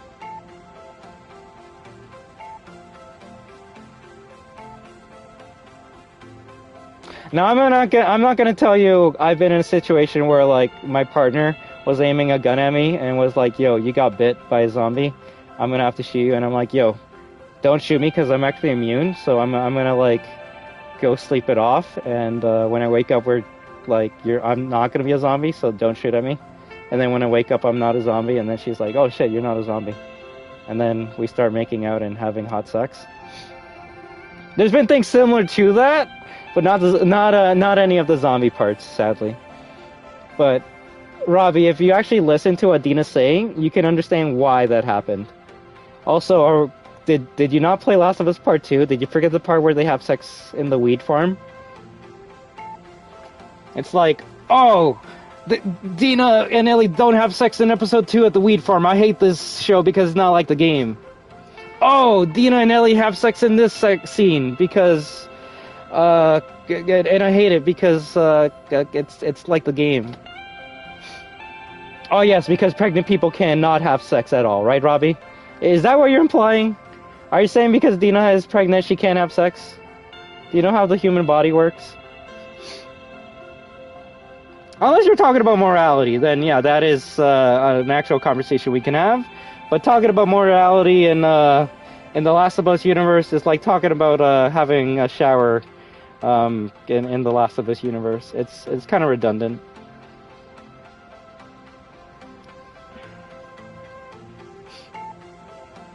Lily, alright. Lily from Street Fighter, she's about 1920 magic guy. The thing is, people are too fast to react. Well, we live in 2025, Robbie, where everyone has access to a portable computer in their hands. It's the time of fast information. It's the time of updates. It's the time of always being on the know. Whether it's a game, movie, show, politics. If someone says something, you'll be able to find out what they say in a matter of minutes just because of how fast social media is nowadays. 15 years ago, that was not the case. 2005, if an episode of The Last of Us came out, there weren't YouTube videos or talk shows talking about Last of Us after the show. You know where you would get a review of Last of Us back in the day? Newspapers. Next day you go to a newspaper, then it's like, Last of Us episode 2 review. Crazy things happened. Read more on page 15. That's how it kind of was, and it still to this day is. Like, if I go buy a newspaper, it'll probably be talking about the latest episode of Last of Us, but is that how people are getting their information nowadays? Not really. If someone wants to watch a review of The Last of Us as soon as the episode ends, guess what? You write a Last of Us Season 2, Episode 3 on YouTube. Within 2 minutes after the episode ends, you got 10 plus videos that you can watch that are all 1+ hours long, so that's just how it is. So if you want to say something dumb like, I blame streamers, content creators, YouTubers, reactors, you're probably not wrong, but that's just the way of the game now, so. Getting mad at something that's just the standard is kind of like screaming into the clouds. Nothing's gonna change. Like it's a filler word. She's confirmed 19. Is that better? Yes, that is actually better. Because like I was saying, when people say she's kind of like this age, it's like, okay, I'd rather not fuck around with things that can be with things that can be with things that can put people into the Chris Hansen jail cell. So I'd rather just have confirmation if we're gonna be talking about things like that. Which yeah, you know, I don't like talking about things like that. So. But yeah, confirmed is I think a little bit better. It's more respectful as well. It shows how much of lore nerds we are when we say confirmed. So okay, so anyway, just finished episode 4. Next episode will be Nora's Dead. Maybe. I mean, we don't know. They didn't show it in the fucking shit, so. Okay, so if you're actually like being truthful, respectfully, then I can give you some respectful answers and conversations. You know me, man. I like fucking around on stream, especially when I'm fucking around with my friends. But if you're actually being serious and you're wondering why, then I'll give you the answer that I find is the best in terms of the community, but I can also give you my personal opinion as well. So let's read. Deadass don't know why. What in the living shit can Leon and Jill do that would be interesting? You don't have to like the answer, but I'm gonna give you the answer. What? Let me read the question again. To each their own. I don't see why Leon and Jill have been such a wanted thing. Leon Scott Kennedy and Jill Valentine being together in the Resident Evil fandom has been a long time coming. It's been wanted by so many fans, nerds, gamers, whatever you want to call it. Why? It's fucking plain as obvious to see. It's because we've never had a game with Joe and Leon. We just never have. We've had Leon. We've had Leon with Claire. We have had Chris with Jill. We've had Chris and Leon.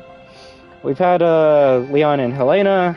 Chris and Piers, Chris and the fucking the Hound Wolf Squad or Blue Umbrella.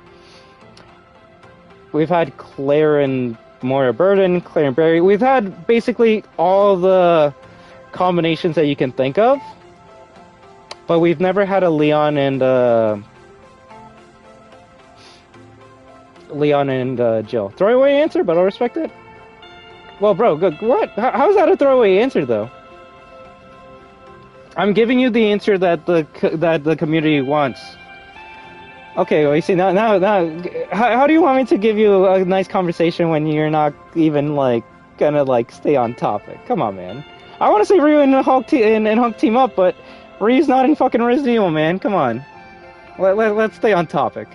Now, if you want to say you don't want to see Leon and Jill team up, then I'm okay with that. That's an answer. That's your opinion. I'm not gonna shit on it. And if anything, I would probably agree with you. But yeah, if you don't want to see them because you don't like those two characters together, then that's just a personal thing at that point. Now, if you ask me, do I want to see Leon and Jill together? No, but is that because I hate Leon and Jill? Okay. And we could actually have a respectful conversation as to, like, seeing that in the future. But if you're going to talk to a Resident Evil nerd like me, I'm already going to tell you how that's kind of dumb, because why the fuck would the president's daughter with no combat experience team up with the military man with 25 years of combat experience? But that's where I ask, are you being serious, or are you just, like, throwing me bait, trying to, like, get a rise out of me because you know it's going to? But I don't know. I don't know, and that's why, like, I want to have some good conversations, but kind of hard if we're doing trolling shit. I don't know why. What in the living shit can Leon and Jill do that would be interesting? You could actually maybe have some conversations as to how Jill maybe could have teased Leon being like, hey, you know, I would have been like your boss at the RPD, and Leon would have been like, it would have been nice to see to work together on the Force, because that's really all it is. If you want to say, some people are like, oh, they're saying that they want Leon and Jill to have babies or some shit. Now that's going into like the fucking shipping shit that I've never been a part of in any community, because that's just kind of cringe to me. It's like, oh, Leon and Claire need to continue the Redfield bloodline. Fuck that. No. If you want to tell me that you want Leon and Claire to be in another zombie game kicking ass together, I'm down with that. I actually want to hear that. If you want to tell me how you want Leon and Jill to be in a Resident Evil game kicking ass together, I'm down with that. Tell me about that. If you're telling me you want them together just to fuck, then go on websites to see that shit, because that's not why I play Resident Evil 4. That's not what I want. If you want a better answer, you can have unique perspectives from one another. Hearing Jill's perspective being in the BSA and STARS, compared to a rookie cop who was in the secret agency, they would just have good conversations to have with one another. There's something new with Leon and Jill. You don't really get anything new if you get Ada and Leon together again, or Chris and Jill together again. So that is an answer. So I would like to have a conversation with you, because I don't think what I said earlier was a throwaway answer, but you can let me know as to why you would believe it would be a throwaway answer. Okay, now I gotta continue with the other ones I missed out on. Fun fact, Nora's actress in the HBO show is the actress of the next Naughty Dog game, Intergalactic. Yeah, that's why she's bald in the show, but not bald in the game. Can't wait for the please Abby, don't do this. She's pregnant? Good. But that's only if they do that line, though.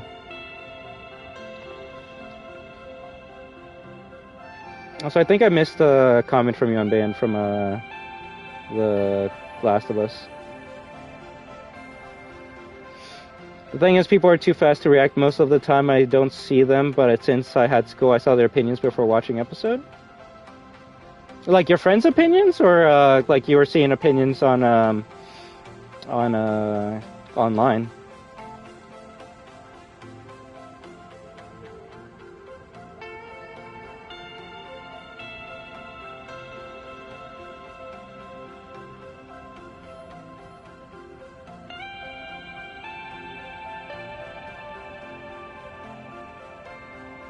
I wonder how they're gonna play out the Ellie leaving her kid and girlfriend to fill out her revenge mission. Yeah, like I said, I feel that's gonna be a season 3 thing, so we're not gonna see it for a good while. But they're basically setting up that's gonna happen already. So it's no. If the main purpose of the show is to make you hate Ellie and make you go, damn, she's kind of a dick, and she's pushing everyone that she loves away from herself, and she's gonna get everyone that she loves killed, and no one's gonna like her. And that's what the show's setting up, and that's what's gonna happen in the last season.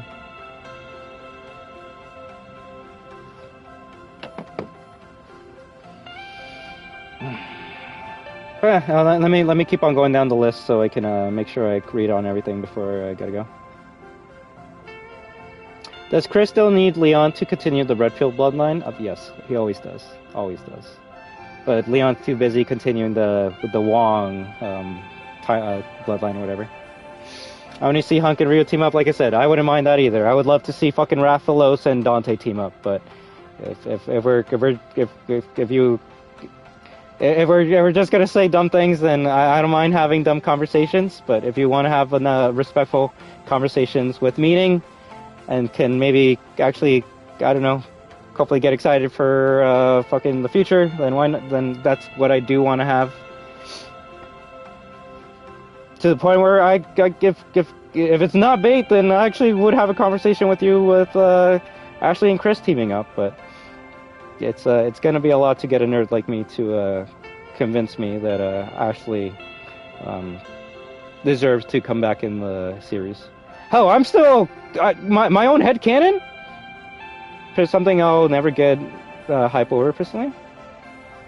Right, you're talking to a guy that wouldn't get hyped if they fucking show Leon and Jill in the same game together as well. These are the RE fans that like get excited for fucking Leon saying bingo in RE4 Remake or some shit. I get excited when I see gameplay and, I don't know, yeah, gameplay and horror. I mean, that's what I want from Resident Evil. Yeah, you need a little cheese as well. You need a little cheese.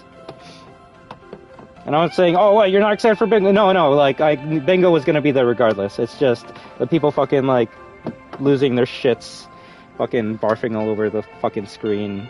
You're like, oh, he's not a thing! It's like, bro, come on. He was gonna say the thing. Come on, calm down. But, let me see, yeah, we can have that conversation about Chris and, Ashley later. And why the fuck would a private agent like Leon, he's not a private agent, by the way, but whatever, like Leon team up with the Next Stars, No Life? I mean, Chris is also X Stars. Leon teamed up with him. That sometimes goes on city duty like Jill? Because it's cool. Like, if you actually want a real life serious answer, I could give it to you. You probably still won't take it, but I can find many ways as to why Leon and Jill would team up.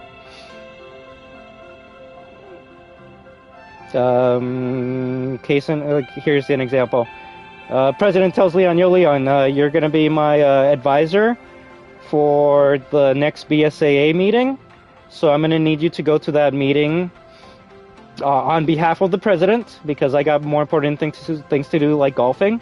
So you're gonna be the presidential advisor at this BSAA meeting, and you're gonna be talking to the founders of the BSAA, which I believe are 12 founders or 6.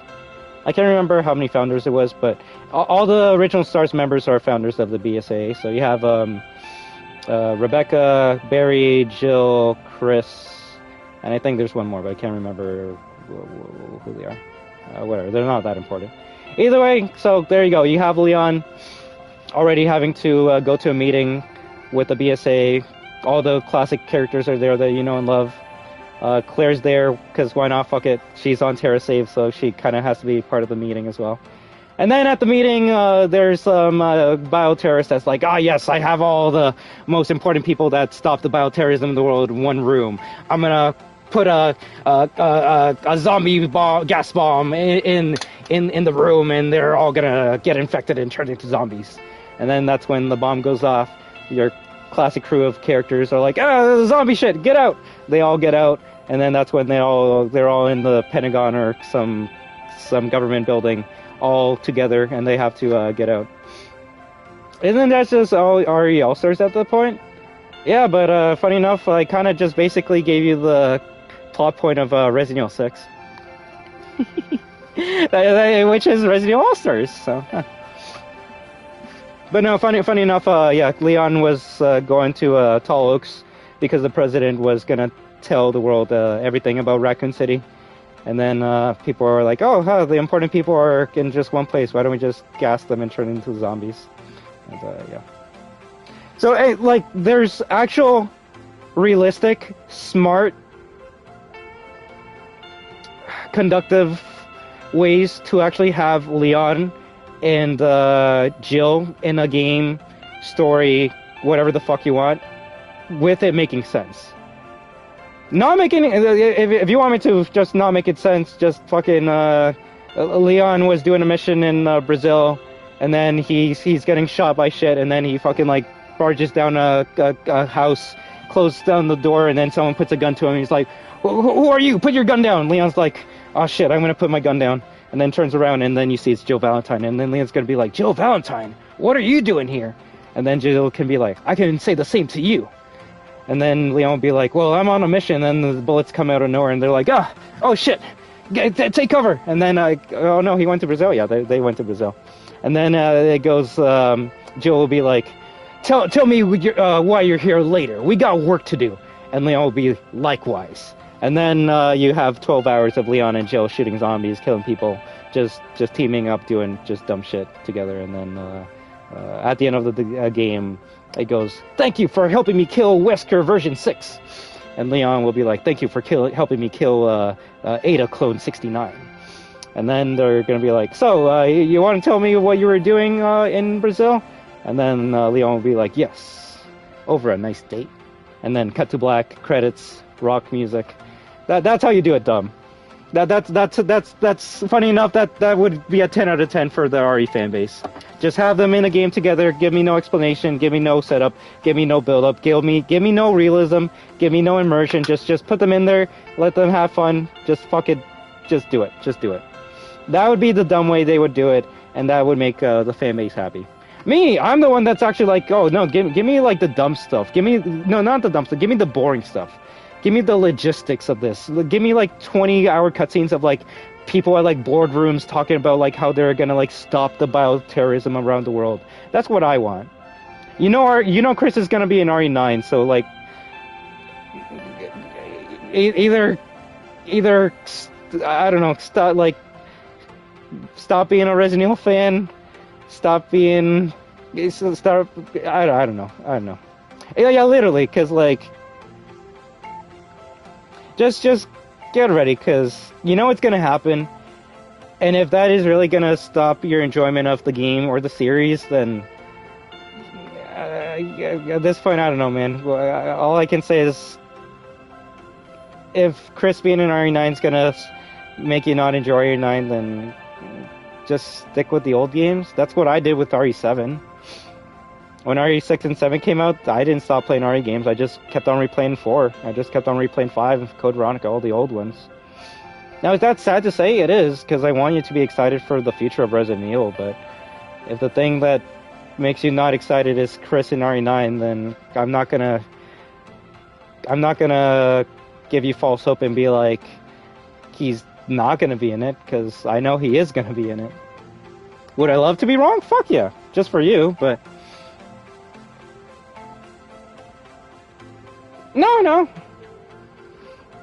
No, let me read everything up to the point. But all I can say is, you're always gonna have the amazing classic games to play. But also, please don't ruin other people's enjoyment of RE9, especially if they want to.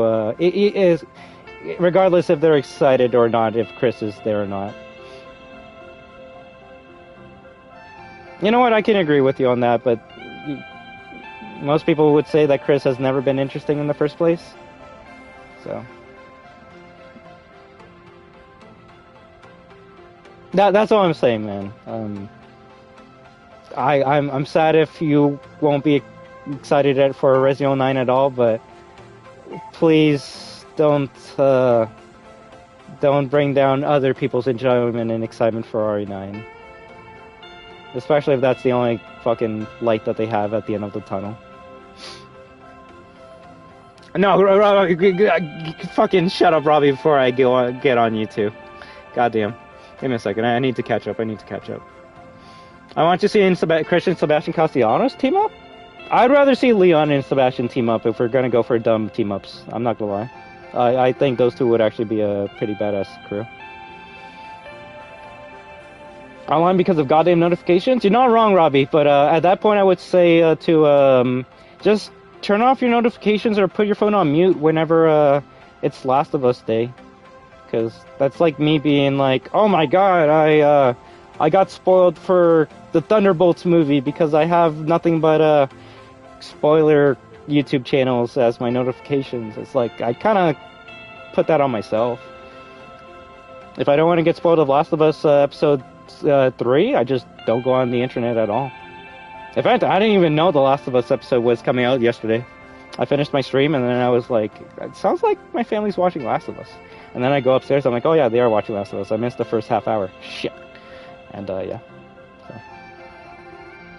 I don't know, I would say it's blessing and curse. If you surround yourself with nothing but constant information of things you love, then you're gonna be up to date on everything about that interest of yours. But all right, maybe we can talk about some spoilers about it when you finish watching it. I haven't seen it. I don't think I ever will, but I heard good things about it, so that's actually rewarding. No, that actually makes me like excited to maybe even look at some of the teasers and spoilers for it. But yeah, just turn off your phone if you don't want to get spoiled before you watch something or play something. Something I'll never get hype over personally.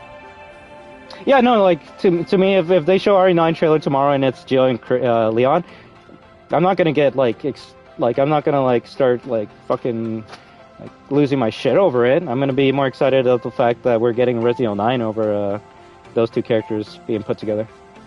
And is it because like don't want to see those characters in a game together ever? No, it's not that. It's just if you're gonna put them in a game together, I just want the writing to be good. That's all I want. I don't want you put two characters in a game together and then it just amounts to like one cutscene.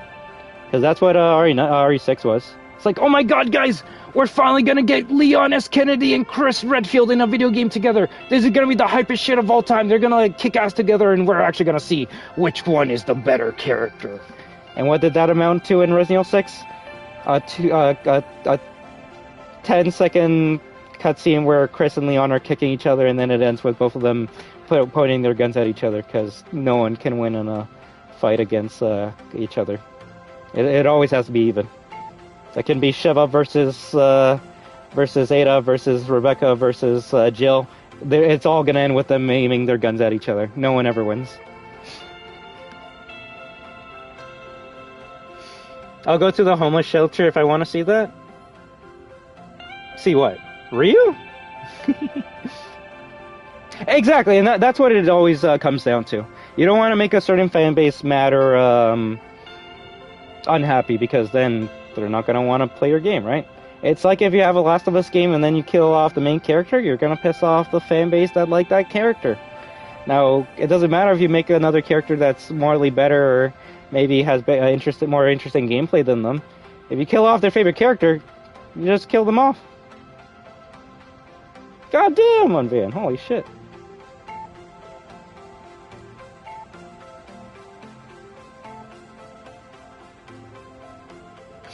And then that's just RE All-Stars at that point, yeah. But Resident Evil 6 was Resident Evil All-Stars, so...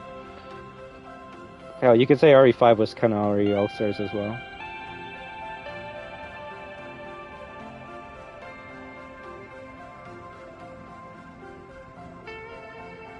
I could see RE9 having RE All-Stars come back as well.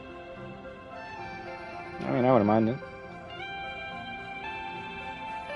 How was my life if Chris is in RE9 for the 1000th time? Yes, because, you know, Chris being a side character in the game, that's what's going to make the game bad. Not him being a main character. Now, prepare your grave! Welcome to the grave.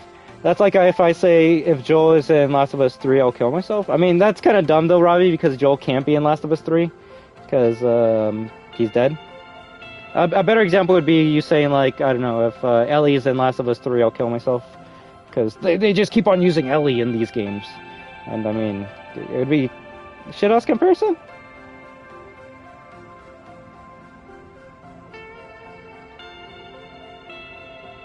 The Joel? Yeah. That's why I was trying to make a better one. Oh, come on. He was trying to do a comparison.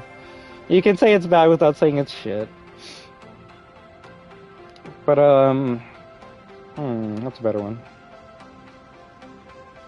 Oh yeah, I was gonna go, yeah, if Ellie's in Last of Us Part 3, people could be like, oh my god, Ellie is in Last of Us Part 3, I don't want to get this game because she's in this, and I don't want to play it. Is it snowing? Oh my fucking god, I hate Canada. It's like, I don't want to play as Ellie because she's in Part 3 and she was in Part 1 and Part 2. I don't want to play as her in Part 3. It's like, well, I mean, yeah, Joe is alive.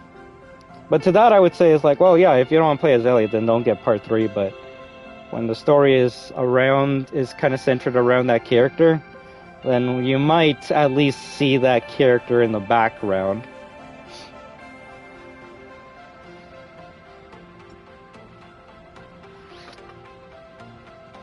So, funny enough, Chris isn't even the main character of RE7 or RE8. He's just a side character. I hope he's actually a main character in RE8, because we haven't had Chris as a main character in a long fucking time. Technically, the last game Chris was the main character in was in RE6. And even then, you could say he's not the main character. So then you could say it's RE5. He hasn't been a fucking main character since goddamn 2009. I need Chris to be a main character again.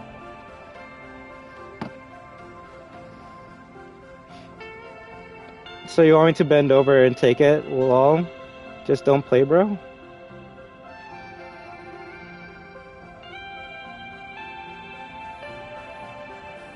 I'm just trying to find what's best for you. Like, if you're saying that that character being in 9 is gonna make you dislike it, then yeah, just kind of don't play, right? But also, you know, it's gonna be at least somewhat dumb fun, even if it's just for a couple hours. I don't want to say don't play, but what else can I say? If you're already at the point where if he's in the game, then you're not gonna want to enjoy. You're not gonna want to play it. And it's kind of like, yeah, I guess don't play it. I feel like you would be robbing yourself of a unique experience. Probably would maybe enjoy it, but yeah. What else? Do you want me to just tell you, no, man, play it. You'll actually enjoy it, even though I don't know if I'll enjoy it myself. I can only start hyping people up or getting people excited about something when if I can see myself that I would get excited for it.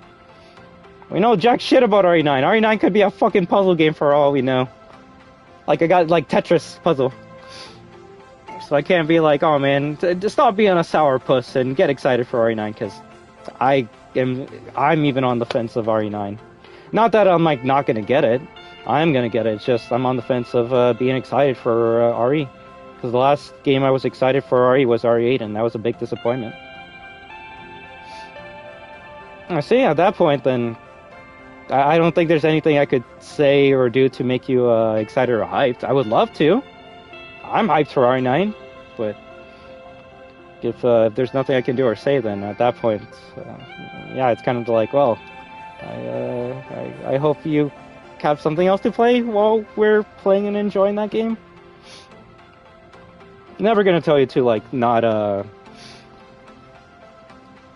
stick with your opinions or how you feel with something, but I will say, please just don't put down others if they're excited for RE9. Not saying that you have, but you know, if Robbie or I are like, oh, I can't wait for RE9 news soon, and being like, RE9's gonna suck because it's gonna have Chris, it's gonna be like, I mean, you're not wrong, and you're definitely valid with those feelings and opinions that you have. No one should ever make you change or tell you otherwise, but it's gonna make Robbie and I feel like we're dumb or idiots for enjoying what we are excited for, right? Granted, let me catch up so I can read what you guys are probably are saying what I was about to say. So yeah, let me catch up. Capcom's ruined Chris for me. To me, Capcom ruined basically every character in the RE engine. The only character that's good in the RE engine for me is Ethan. He's the only character that I actually like.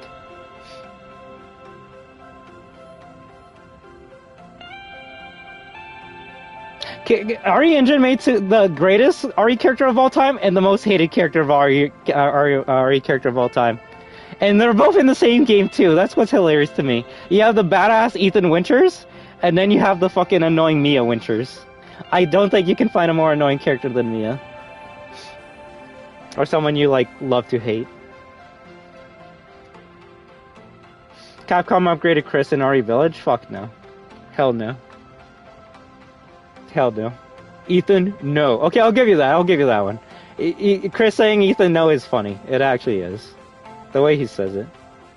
I'm gonna see Thunderbolts on Wednesday. I hope you have a fun time, man. Destruction, I know you don't like Chris in RE8. I didn't say I don't like him. I just... They could have made him better.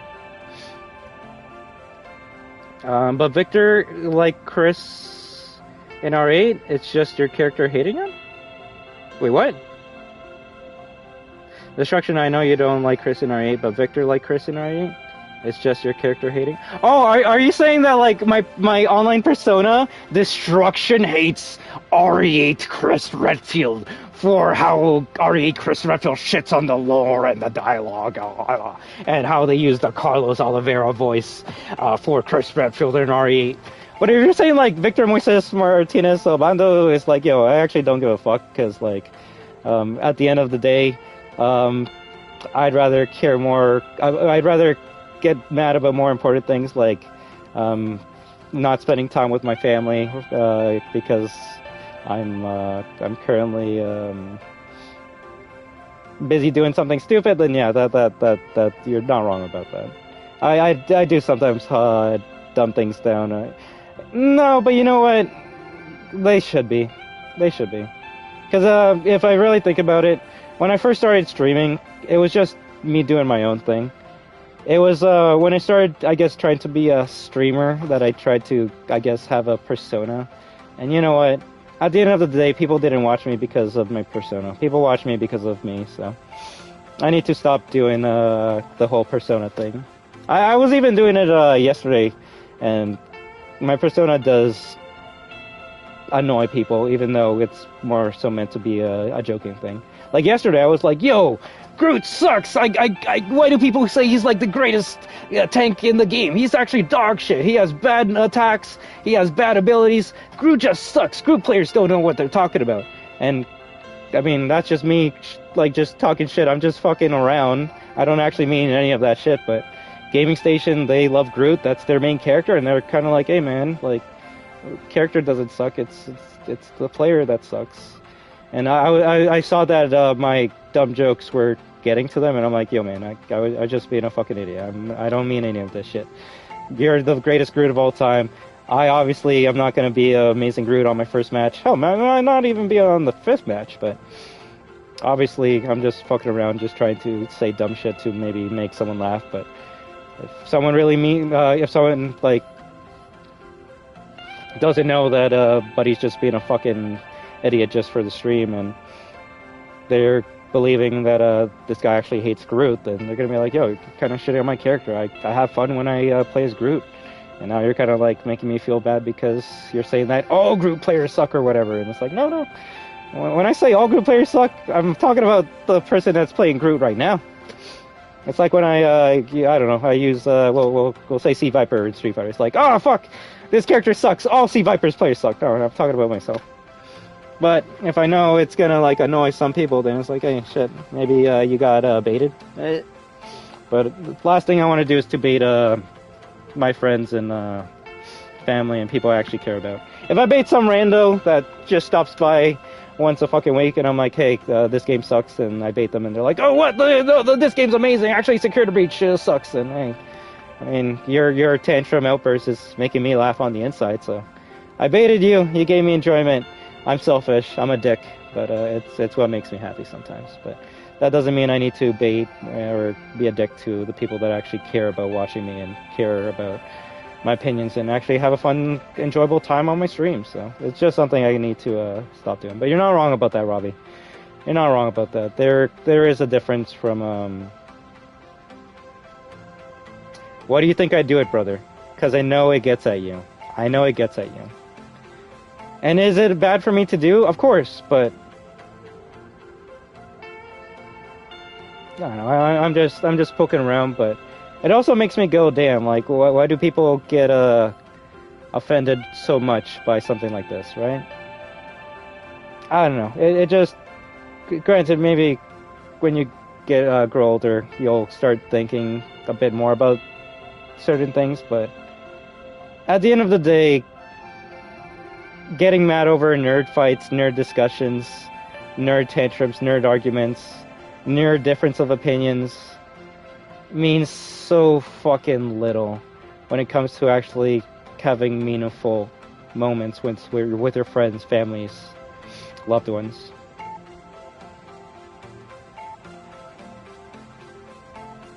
I hate bringing my past into this, but all this nerd discussions and things that get you annoyed, like Sonic has blue arms and boom, that makes me mad as a Sonic fan. Like that, all that shit really becomes meaningless once you go through near life experiences.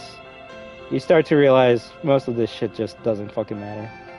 And the last thing I want for any one of you is your last moments being angry or being frustrated or being... you're not wrong. Plus, I gotta catch up. I'm kind of going on my own tangent right now. And that's how you make me lose my train of thought! Fuck.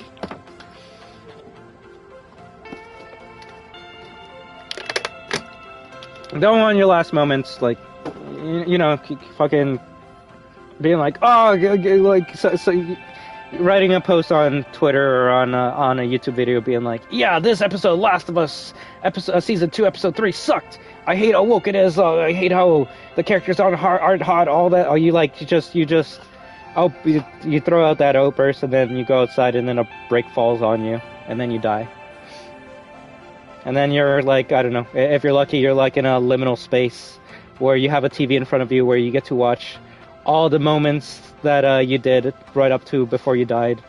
And then you go, huh, did I really waste my life getting mad at the most dumbest, insignificant shit that has no fucking meaning at all, when I could have been doing something that actually has meaning in my life? That's all I really just want for you guys.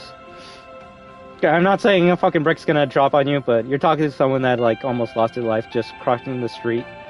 So anything can happen, especially on the dumbest of times, especially if you're careful. So I'm not saying, hey, just fucking stop being negative and be more positive in your life, but just try and find the happiness in your life. If something isn't getting you happy, then try and find things that do make you happy. If you're not excited for, I don't know, GTA 6, then find something else that you are excited for. Something that can fill that void until GTA 6 comes out. But going on YouTube videos or live streams being like, GTA 6, we're GTA 6, this game looks like shit because it's not GTA 6, it's like, bro, like, you're gonna just have a consistently negative day all the time if you're just thinking that way. You just wake up already starting to hate on anything that's not GTA 6. Why don't you start waking up in the day thinking of like, huh, can I find something that can make me happy close to GTA 6? It might not be the same, but I can at least just be a bit more positive and have a more bright outlook on life. But yeah, let me read everything that I missed out on, alright? Whole of Japan. But to be fair, Chris can punch boulders. I love Leon, but Chris would just pull a wrestling move on him once and he'd be done. You see, now that's where, and that's actually a good conversation. And I actually do want to continue this. And we will continue more of this later. Just do want to hang out with my family a little bit more. But there's just a little bit that I read. You're not wrong. And you know what? You could even say that I'm guilty of doing that. There's reasons why I shit on things constantly, because it's fun. It's fun. You might start to say we might be pretty similar, but let me actually read everything, alright? But to be fair, Chris can punch a boulder. I love Leon, but Chris would just pull a wrestling move on him once and he'd be done. You're not wrong, although to be fair, Chris only had that look after RE4. I don't know if Chris would have looked that way if Leon was doing kicks and wrestling moves in RE4. I think Chris would have still looked more like Code Veronica Chris if Leon wasn't such a badass in 4. But yeah, if we're gonna talk about like raw power, Chris does have more strength than Leon, but Leon does have the agility, so that's something you gotta remember. Could Chris knock Leon out in a punch? Yeah, but can Chris land that punch in the first place is the real question. It would be a battle about strength versus agility, and you kind of saw that in RE6, where Chris was like throwing haymakers and shit, and Leon was just like dodging them all the time. Leon's attacks were doing jack shit to Chris, but that's basically the standstill. That's the Chris versus the Leon fight right now. Leon has the stamina, but Chris has the durability. But at the end of the day, if none of them are throwing punches at each other, then they're just gonna keep on going all day. Let me see. Do you think Joel is stronger than Abby or no? Honestly, if you were to ask me that question, realistically, I do think Joel is stronger than Abby. Now, physically, you could say that Abby might look like she has better gains. I'll say Abby has better definition than Joel. Granted, I haven't seen shirtless Joel. If someone wants to make a mod of shirtless Joel, then there you go. That's how you'll see it. I have a feeling they'll add some details to the mod that probably Joel wouldn't have, but you know, to each their own. But I don't think Joel would have the definition that Abby has. But Joel does have raw dad strength, and that's something that Abby will never have. Like in The Last of Us Part 2, the biggest feat of strength you could say Abby had was like opening up certain doors, but maybe when she was like using the machete to cut off the arm off of the Rat King. But you don't need to have raw strength to do that. If you just keep on hacking at something with a machete, you will eventually come off. But do you know who did have a big feat of strength in Last of Us Part 2? Joel. When Ellie was grabbed by the bloater and she was almost gonna get her face ripped apart, fucking Joel takes that bloater's arm off, just pulls the arm off, and then starts like just going all ham on the bloater. So yeah, no, like Joel went fucking Spartan rage on that shit, and if that isn't inhuman raw strength, I don't know what is. So to me, yeah, no, Abby would die 20 million times in that fight any day of the week. Should ask comparison? Yeah, there needs to be a better comparison. Then again, Resident Evil is kind of an anthology in a way, where every game has a new main character. It took until RE5 into RE6. RE6 was actually the first RE game in the series history where you went from one main character being playable in one game to then that main character being playable in the next game, which was Chris Redfield's RE5 into Chris Redfield RE6. After that, it was Ethan RE7 into Ethan RE8, and well, so now I guess it's gonna be brand new because, well, even if it's Chris, he hasn't been a main character since 6, so that's a long time. And unless Ethan's coming back from the dead, I think they're gonna be using a new character for RE9. So, yeah. Yeah, a better comparison would be, actually, I don't even know. How many games that have, like, 9 in the title? Where every other game is, like, a different character in the spotlight. Joel is alive, I saw him. I mean, he's alive in spirit. Wesker is also alive? I mean, he technically is alive in canon, RE history, lore that Capcom has provided. The RE engine, so you're not wrong with that. I love it's the worst part. It's more believable. It's easier to explain as to how Wesker is alive over Joel being alive. Of course, Wesker is alive. We know all about it. Oh hell yeah! It's from the greatest game of all time, Resident Evil Umbrella Corps.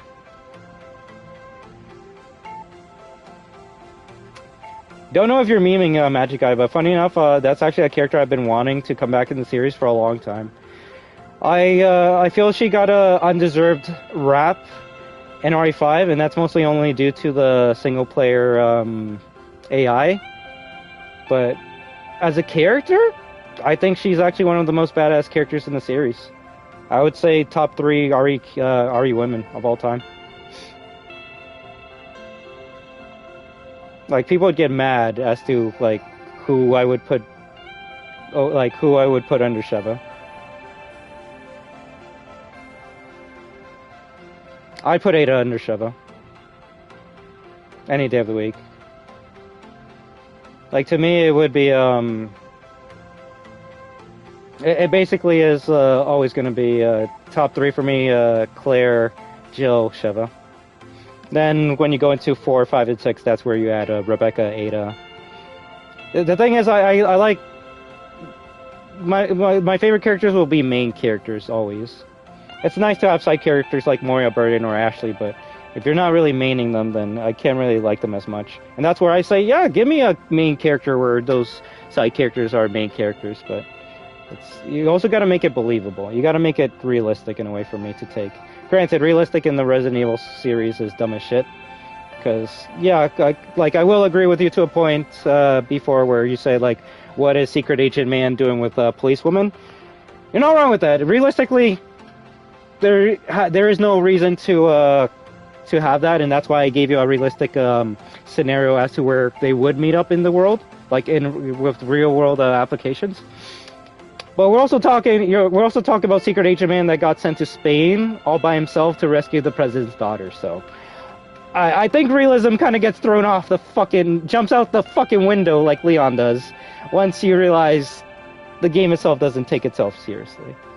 So at that point, it's like, I'll give you the serious answers, realistic ones you want, but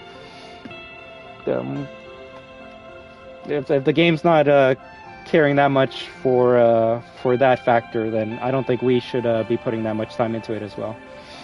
But let me continue.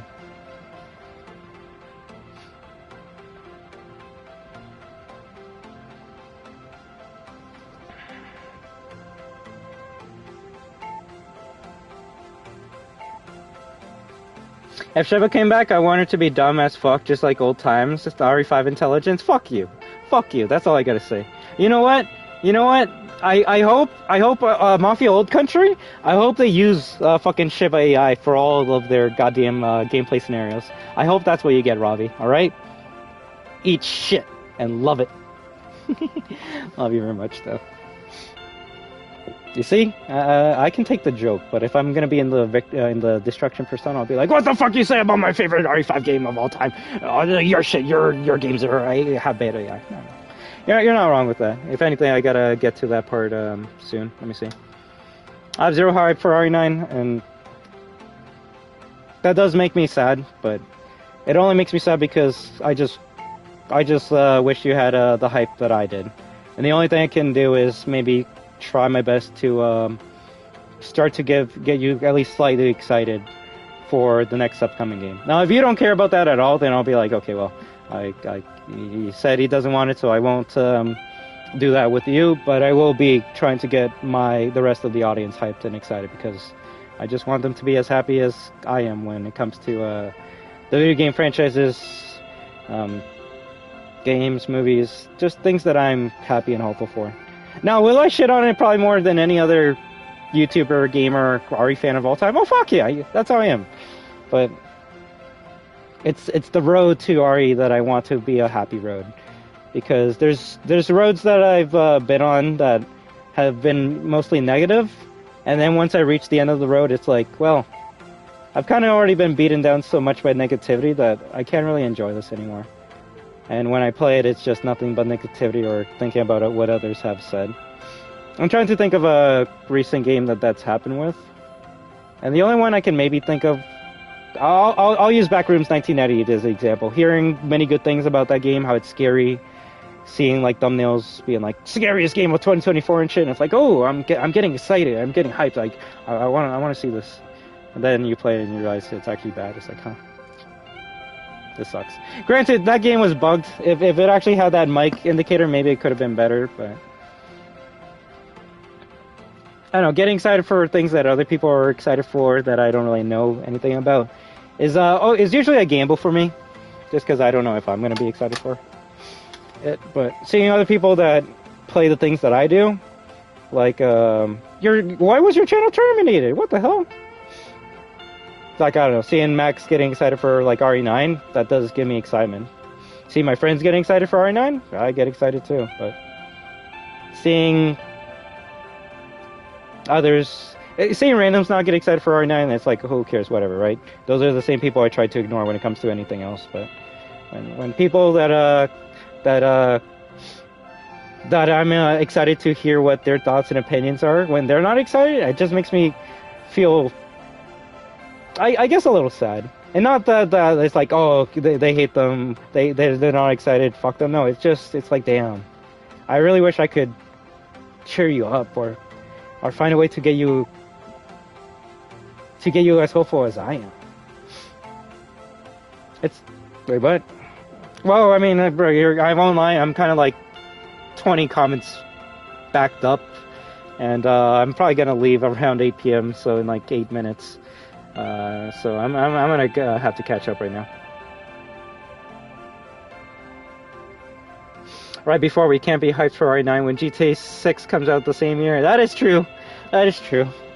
Are you at least hyped for that? If you're talking to someone here that has zero hype for GTA 6, although the thing is, even though I might not have any hype for GTA 6, when it comes out, if someone's like, yo, you want to play it? I'd be like, I guess, sure, why not? But am I gonna like start playing all the GTA games in order to get excited for GTA 6? Fuck no. But am I gonna replay all the RE games to get excited for RE9? You know I'm gonna do that. You know I'm gonna do that.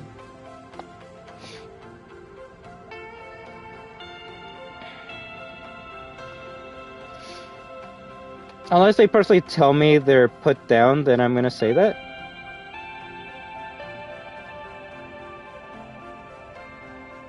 Oh, you're saying if someone personally tells you that they're put down with your comments of shitting on RE9, then you're gonna say those comments? 'Cause I mean that's valid. That makes sense. It's like if I make jokes about a certain group and people don't tell me that it offends them, then okay. I mean, yeah, no, that makes sense. That makes sense. Okay, well, at least when it comes to me, if others want to say something, then they're more than afraid to do so, right?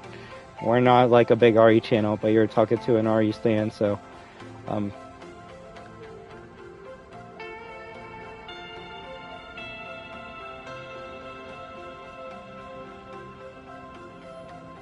What? Oh, I need to catch up. Give me a second. Ethan is the GOAT.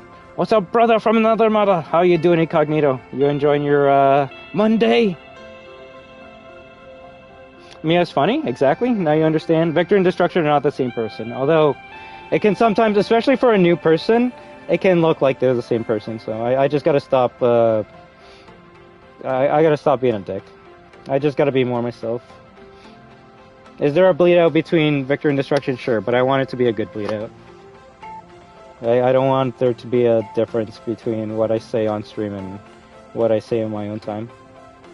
Pretty good. If anything, it looked like it was snowing for a bit. Actually, it is snowing for a bit. Holy shit. So, I'm probably gonna go before it gets darker and it gets even more snowy. You know, there was a... Oh, you see, that means a lot. If I... At the end of the day, I just want to be real with you guys. Last thing I want is for someone to be like, oh, this guy has two personas because he's schizophrenic. No, fuck you. Everyone has a persona when it comes to content creation. You're gonna tell me that Markiplier, like Game Theory, fucking Maximilian Dude, or who's the other big ones that people know? I don't. Queso, that's how they always are all the time, 24/7. I mean, maybe more often than not, that's how they usually are. But when the stream goes off, they're usually probably just chilling, trying to chillax, have a good time, and might not even be as into the games that they stream online. I remember I was recently I clicked on like a Nikkei30 stream, and he was talking about how like he feels bad anytime he's playing something that's not Fortnite. He's like, man, like I really want to play some World of Warcraft, but I feel bad if I'm not streaming Fortnite. And then when I'm not streaming and I'm just playing with my friends, I kind of wish I was streaming World of Warcraft, but I know my community or fan base don't care about that. And then some people are like, oh, we care about that. And he's like, I don't mean like my whole community doesn't care about that, but obviously some nice people would be like, oh, we'll watch you do anything. But the majority watch me for Fortnite, so I kind of have to continue with that mindset and grind set. If you remove all from your vocabulary, then your jabs would be funnier? Would they, though? Because I feel at that point my jabs would just be jabs towards you. And granted, if you knew that they were jokes, then I hope you would enjoy them. But I just don't want it to feel at that point it's like, okay, it went from like jabbing my community to just jabbing on me. But I mean, yeah, you should know it's just meant to bait and annoy. But granted, at the end of the day, you don't always want to be baited and annoyed every fucking day. You say that as you get offended with that I didn't care you watch you play World Tour? What? You say as you get offended that I didn't care to watch you play World Tour, Lamau? To which part specifically? I'll try to answer that as best as I can, but I mean, I just want to have a good time with my friend. If you don't care about watching me play World Tour or not, I mean, that's up to you, right? I always say watch whatever you want to watch, especially if someone's playing something that you don't want to see. But unless I'm missing something and get a reward. Oh, well, yeah, I mean, bro, that bait, that's fucking easy bait. Come on, man. Do I gotta do a dumb face every time I say bait? I don't get why people get annoyed so easily. Also, who fucking said Klaw-Naw is Sonic's younger stupid cousin? Motherfucker, I'm gonna kill you. Bro, come on. Although, yeah, people do get offended easily. But no, it's not that I got offended that, you don't watch me play World Tour. I mean, if you want to watch me play World Tour, that's amazing. If you don't want to watch me play World Tour, okay, I don't give a fuck, right? But it's just wanting to hang out with a friend and buddy. That's all I care about. Now, if there's something else that was said on there that I forgot, then remind me and then I can expand on that. But, I'm just fucking around. I'm always going to have a much better time when I get to chill with any one of you.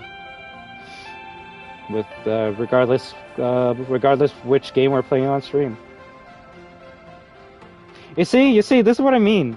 Let's have constructive conversations, man. You can't just be like, okay, Mr. METSU, sure, because unless you're baiting me, that's gonna make me say, okay, man, what is that supposed to mean? Please, can you expand on that? And I promise I won't get mad because I'm actually enjoying this conversation. Please. Now let me continue. You are talking to gamers after all, to be fair. No, and that's what I mean. I can't get mad at people coming to my stream and being like, yo, Security Breach sucks. Even if I'm the biggest Security Breach fan of all time, because I'm on the internet. My stream is public. I'm playing Security Breach. People are gonna click on it.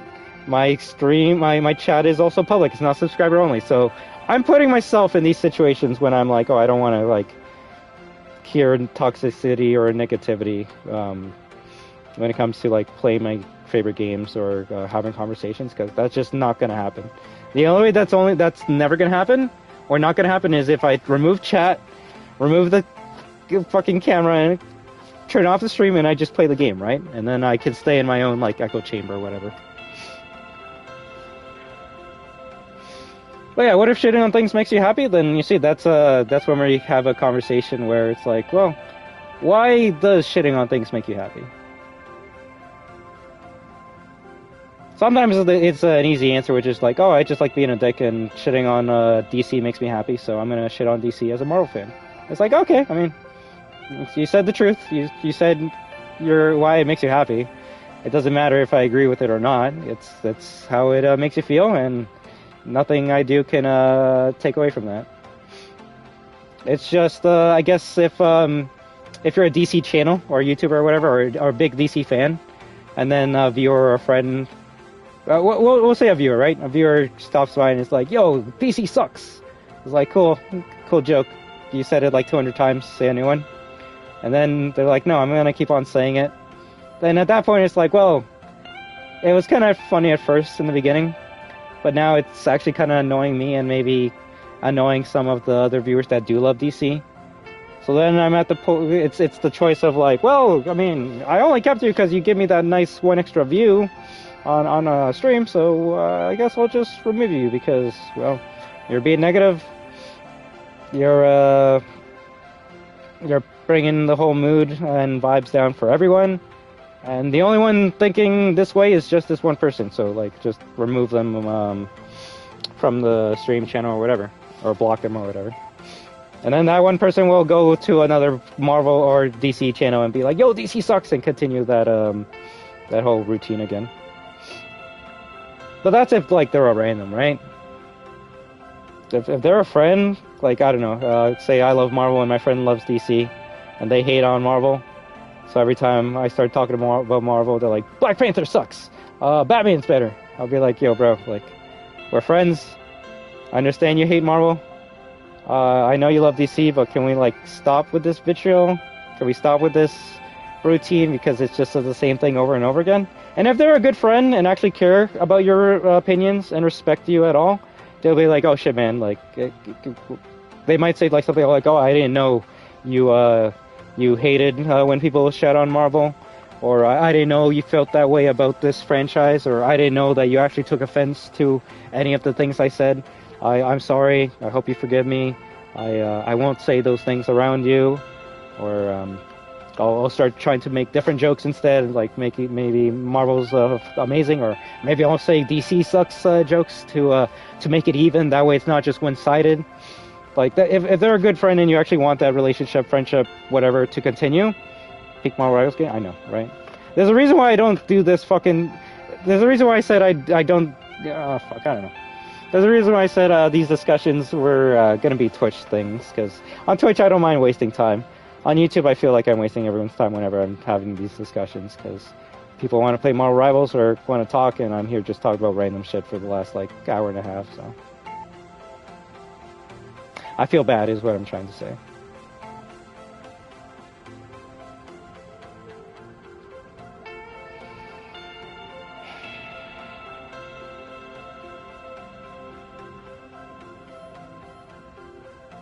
Did it though?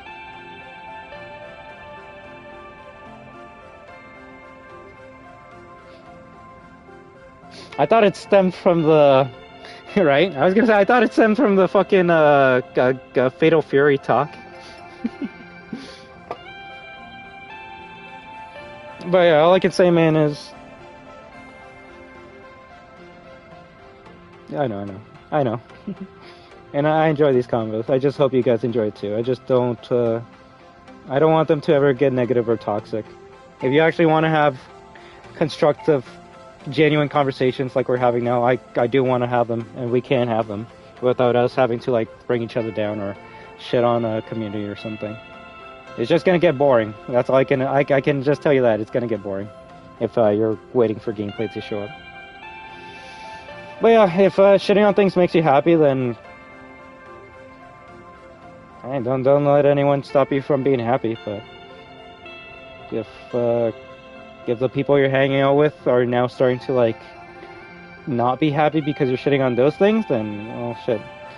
At that point, you might, well, I don't know, they would have to, like, tone it down, or maybe just not shit on it when those certain people are on there. Too long didn't read. Shit on RE9 as much as you want to, but as soon as the first trailer comes out, please keep those negative comments to yourself, because I do want to get excited for RE9.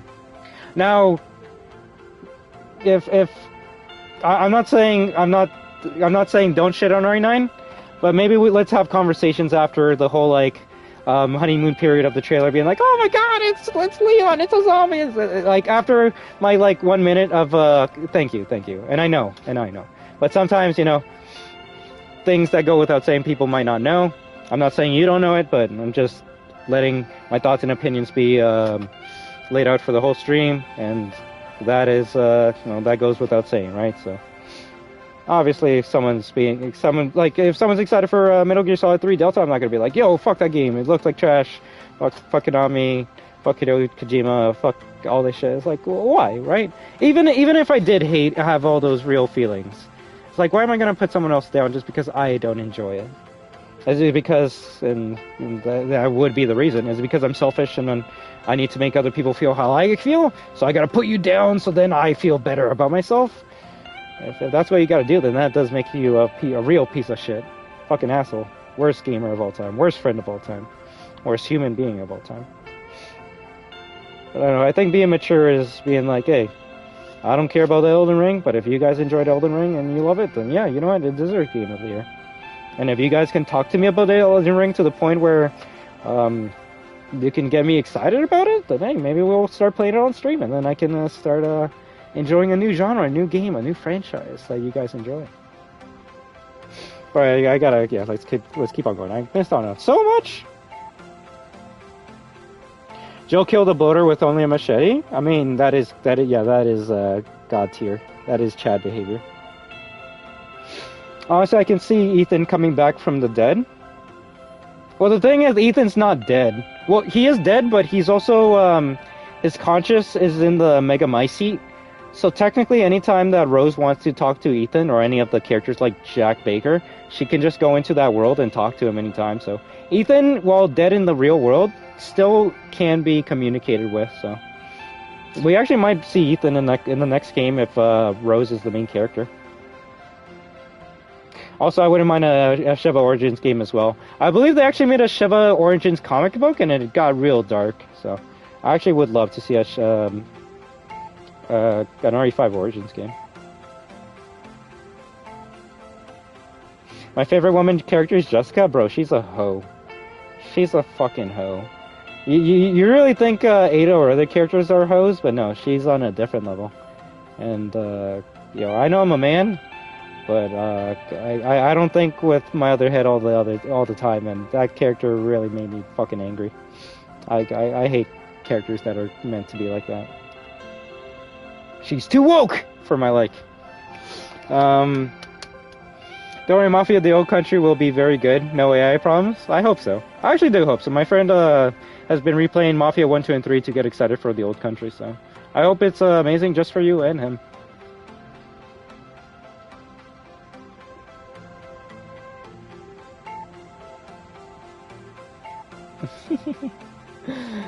You want me to be positive about Jessica? I can be. I'm just giving my own personal opinions. You see, that's where the victor and the destruction, I guess, personas collide or whatever.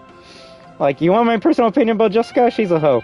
But you want me to actually give you, like, constructive information about Jessica? I can say nice things about her. Like, I would say she's a better spy than Ada was. It's just she's a bit too forward with how she wants things.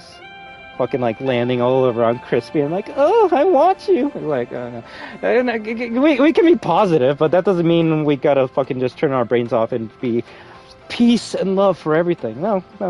Positivity just means like just not being negative all the time. And a good way to be positive and negative at the same time is being to be a critique.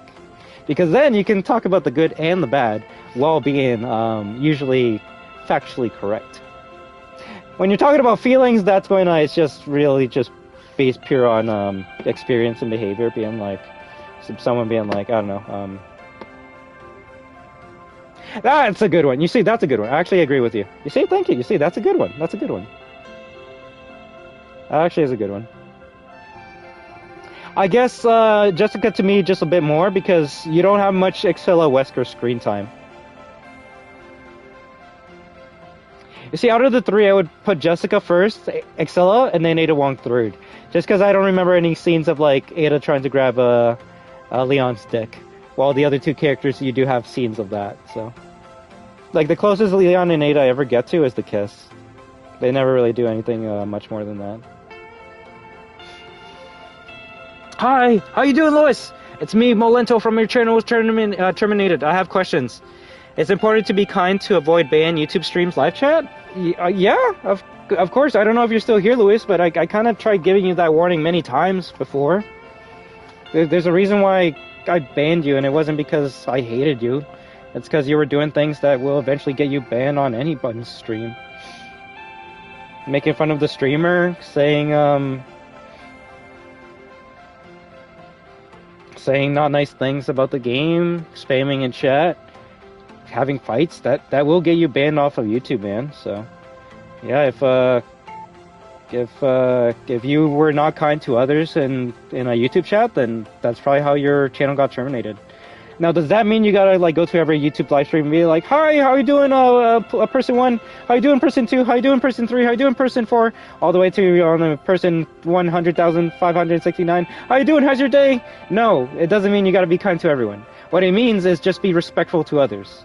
If someone's saying something in the chat that you don't agree with or you don't like, don't be like, "Fuck your opinion, I don't like you, you're an idiot." No, just be like, "Huh, this guy's saying something that I don't like." If I reply to them in the chat, I'll probably say something mean or rude to them that they won't like. So you know what? I'll just either go to a different chat stream, I'll just ignore that chat, I'll chat to the other people, I'll just block that person so their chat doesn't tilt me or make me angry or any of that shit. Or, better yet, just don't fucking talk or say anything on stream. Now, does that suck, especially if you want to, like, I guess, interact with the streamer? Sure, but if your intention was to always fuck with the streamer and their community in the chat, then you can't get mad when the streamer community chat bans you, times you out, and then you get reported enough times that YouTube says, yeah, you know what, we're going to get rid of you. If anything, no offense, Lewis, you're kind of lucky you're talking to a fucking idiot like me, because I should have banned you. I should have kept you banned and reported you a long time ago. But I have a weak heart. I expect better from others, and that's why I always unbanned you within like the hour I would ban you, or the next day. And then you would be like, oh, my account's still banned. I'm like, it's not banned if you're talking, bro. How are you doing? How's your day going? You excited for Takeda? You excited for Bison? How's your day going? But yeah, if you were rude on other people's streams, then that's what happened. So, I'm not here to tell you to be nice to everyone's stream, but if you don't want to get banned, then maybe don't say dumb shit on other people's stream. You want to avoid saying dumb shit on other people's stream, just don't type in the chat. Okay, let's see. Yes.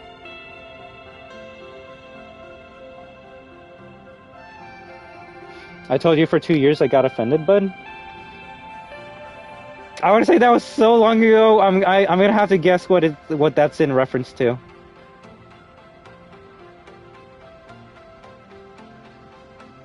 I'm enjoying it. What about you? Pretty good. Although the sky is starting to get a bit darker, so I need to wrap things up and hang out with my family for a little bit. All right. You're Mr. Message to me. That means a lot, and I just hope that's a good thing. All right. I just want to be good, nice, positive for people. Your fighting game GOAT? Who? Definitely not me. Go fuck yourself if you're gonna say some dumb shit like that. New gameplay for Mind's Eye came out, and some people are Bruh! Again, Robbie! This is how you trigger me! This is how you tailed me! And yes, I'm taking the fucking bait! Stop telling me what other people think! Tell me what you think! I don't give a fuck if 20 million people are saying that Mind's Eye sucks dick. The fact that you tell me you enjoy it makes me want to play it. I actually would have never even heard about that game if it wasn't for you. So please, Robbie, I took the bait, but stop telling me what other people think. I want to know what you think. Let me read the whole fucking comment. New game for Mind's Eye came out, and some people are complaining because there's no blood effect. Okay, you know what? I'll agree to that. Maybe I should read the full comment before I got on tangent. I know we're in 2025, and it's sad to see no blood in a game, but it doesn't make the game bad. No, and it also means the game's in fucking alpha. So,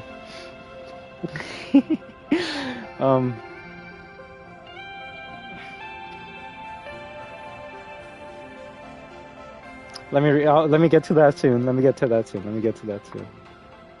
But yeah, Robbie, all I can say is maybe the gameplay they showed off for the game is still early access. So yes, if you like take any game, even GTA 6 right now, and you go frame by frame, you can find issues and weird glitches and quirks with the game. Does that mean the game's gonna be glitchy, buggy, and 0 to 10 when it comes out? Maybe. But it more often just means that it's in pre-alpha, and they're just showing you early footage of gameplay without actually it being finished. Now, if the game comes out and you shoot someone and no blood comes out, will that suck? Yeah, but I don't know, you can just... If they tell me everyone's an alien with no blood that comes out of them, I'll take it. But I don't know, at least for me, Robbie, no offense. If that game came out, and there was no blood effect when when I shot someone, that wouldn't be the issue that would stop me from playing the rest of the game. It would be if the gameplay was dog shit. If the gameplay's fun, I don't need a game to have blood and gore for it to make me happy. I will say the sadistic, fucked up part of my brain will be like, holy shit, Last of Us has some good gore effects, but doesn't mean that every game I want has to have gore effects.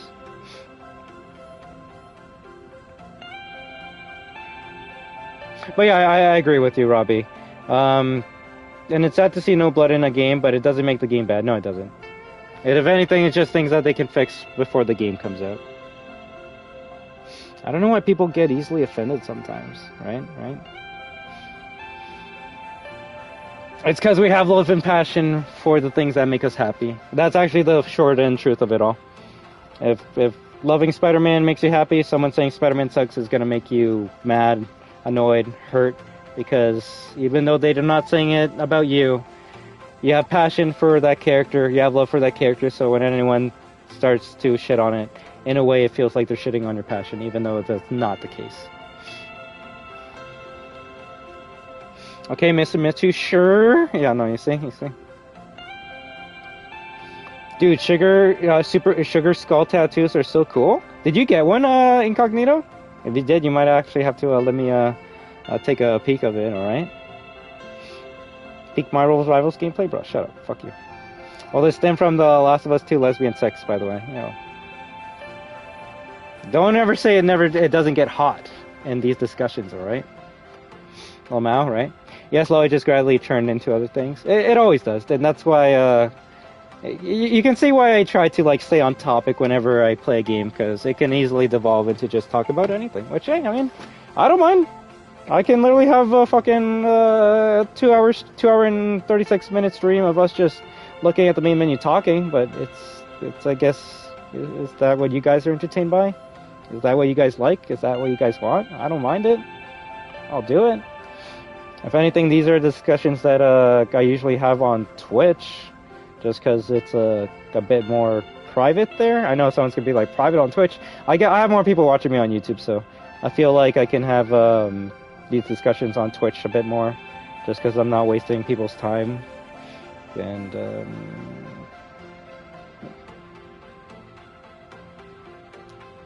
would I? I feel like I would piss a lot of people off on just chatting if I actually had these discussions, man. That goes without saying, yes, and that obviously goes without saying for everything, right? If I'm excited for, let's say, I don't know, Sign Hell F, but you guys aren't, I mean, let your voices be known, right? I'm not going to be like, hey, don't, if we've never talked at all before in our life, and you want to say that Sign Hell F sucks, I'm not, I can't be like, no one says anything bad about Sign Hell F. No, it's just, if you've been here for a long time, and I don't know, you're watching me for a year, and for the first 365 days you keep on saying Silent Hill F is gonna suck, it's bad, it's gonna be boring, you shouldn't be excited for it, destruction or whatever, then day one of year two, I'm gonna be like, okay man, like, I love you, you're still allowed to be in the chat, you can still watch me, but can you like calm down on the shitting on Silent Hill F, because I gave you a long time to let that out, and you're just still gonna continue it. But you know what? You can continue shitting on Silent Hill F. I just don't want to hear any more of it from you. Yeah, no, get that ass banned. And the thing is, I don't want to ban anyone for having a different opinion. I never will, never have. It's just, if you're gonna continue telling me about your opinion when I already know about it, I'm gonna be like, okay, you're at this point you're just trying to fuck with me. You're trying to bait me. You're trying to get a rise out of me because you know that I am excited for Silent Hill F, and you tell me that you're not excited and I shouldn't be excited for it. It's only gonna make me angry and fucking trying to make me go, why is this guy like trying to like annoy me this way? And then it's like, are you trying to wait? Where's the other comment section? What do you mean? Where's the other comment section? If you're wondering where the comments are, always make sure your live chat is on all chat. If you're not seeing all the comments, it's because you're probably in top chat. So you gotta click on the gear. Yeah, you click on the gear. And then, oh shit, I clicked on the fucking create clip. Click on the gear, and on the bottom it'll say chat filter. You click on it, and then it'll show you 3. Top messages, all messages. I think you only get 2. Fan funding is for content creators only. So yeah, then you click get all messages, and that's how you see everyone's messages. So how do I get more people watching me when I'm not playing a game than when I am playing a game?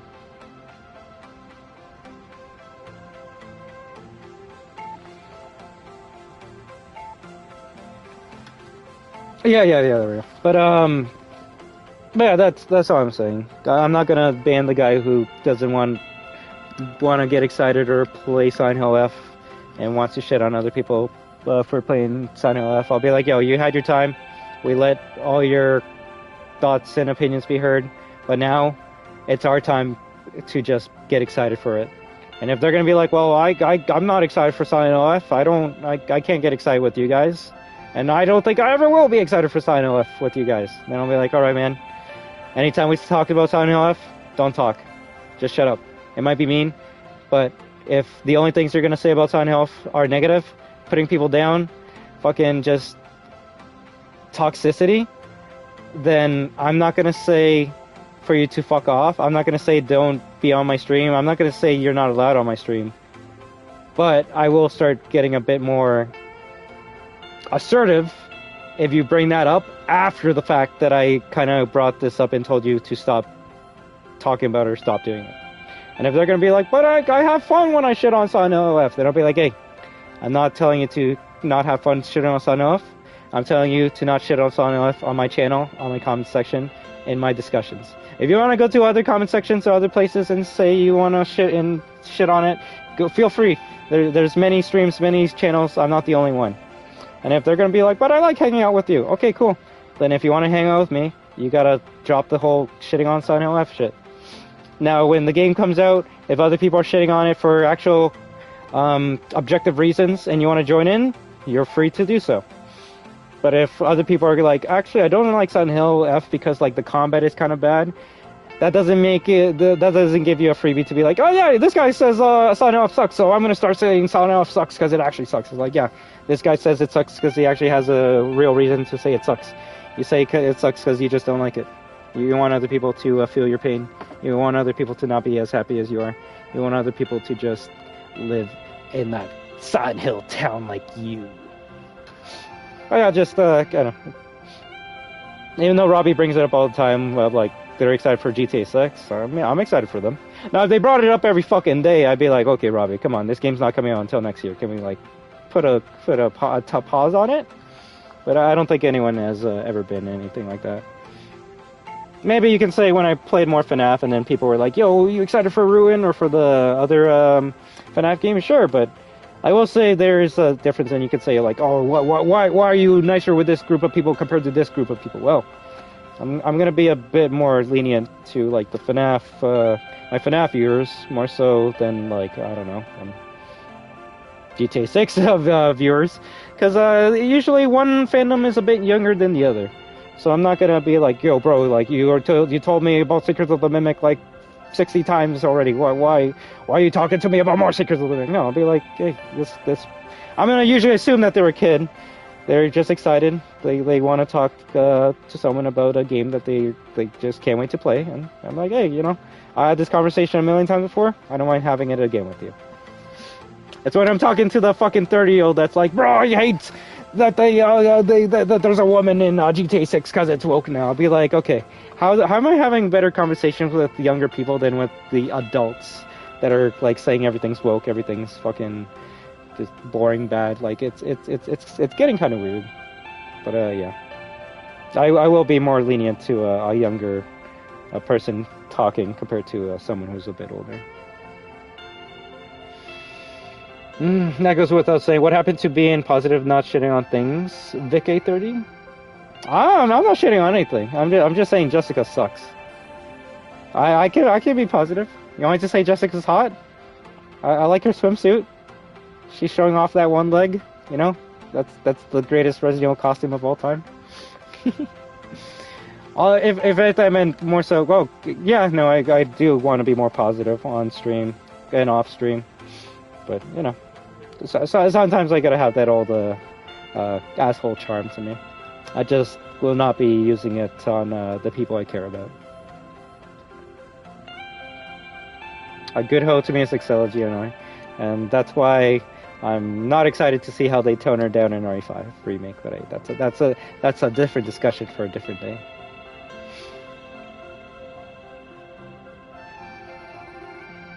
Maybe I'll give you that greeting you were looking for. You see, that's so random as shit, I don't remember where that's from. I'm gonna assume it's from RE4 Remake. But,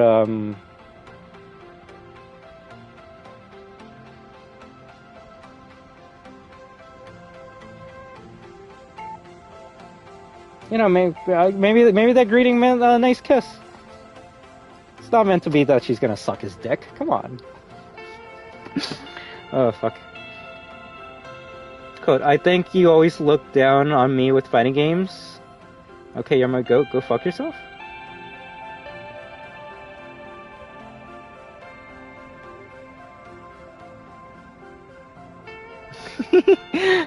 You see? You see?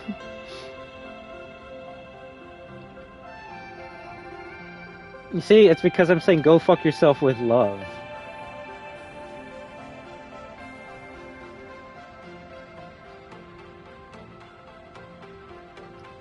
But no, real shit, it's just... I know you. I know who your goats are. And I'm definitely not up there. And that's okay, okay? That's okay. It's just, it was a nice comment. It was a nice message. Yeah. I should never be anyone's goat, alright? No one's goat. The only goat here is all of you. And that's not even like glazing. You guys actually are like the highlight of my day whenever I stream. So if anyone's a goat here, it's always all of you, alright? I didn't get one, but I have an idea. Ooh, so you're kind of like in the marketplace of looking for a tattoo to get incognito? Be #1 on chatting, it'd be fun. But yeah, anytime you're wondering where all the comments are, just make sure you're in the all messages section and not the top messages.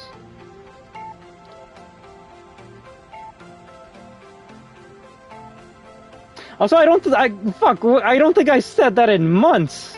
I don't think you always. I think you always look down on me with fighting games. You see. Now who's bringing up old shit? I'm the one trying to like fucking stick to the present, and you're always reminding others of my failures. Ooh, I'm excited for the new Silent Hill. Same here, Incognito. Same here. Although it's just sad we're gonna have to wait until like 2027 to get it. But oh well. At least, if anything, I'm happier now to be excited for a new Silent Hill game compared to last year where we were just expecting no Silent Hill anything ever. So I'm glad I'm living in this timeline now.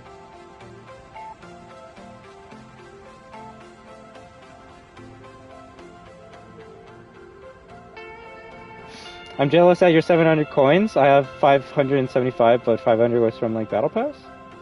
All these coins have just been from doing the missions, man. I don't even own the Battle Pass, so if anything, I actually don't know how you don't have more blue coins than I do.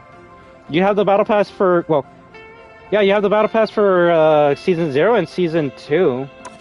So, I know you didn't buy the Battle Pass for Season 2, but you technically can get items from this Battle Pass for free.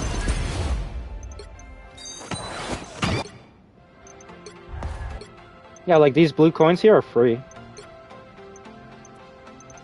Hell, even these blue coins are free too.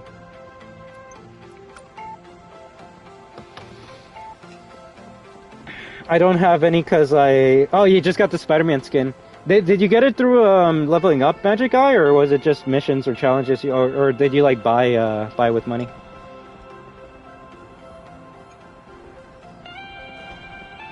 RE4 sex joke when Leon and Ada reunited.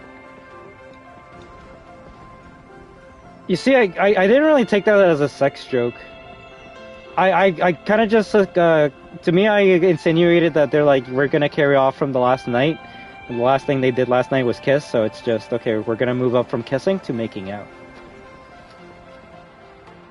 You gotta remember, Resident Evil is a sexless fucking universe. No one has sex in there.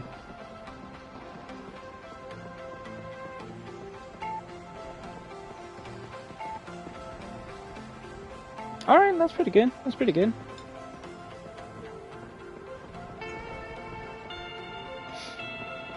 And I want an Aztec tattoo? That actually would be pretty sick. That would be pretty sick! Forgot you're a reformed man, you're reborn and found your faith in Emma Frost eyes? What the fuck is that supposed to mean? I've always been an Emma Frost stan. You're the one that just learned about her today. You're the reformed man. 75 was from the event? Alright. If anything, I was telling this to Gaming Station, we just gotta play more rivals and do those weird challenges that give us rewards. I'm just gonna quickly go to the washroom, then I guess pick up on any comment that I missed out on, and then yeah, I'm gonna go out. All right, so BRB.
Sorry about that.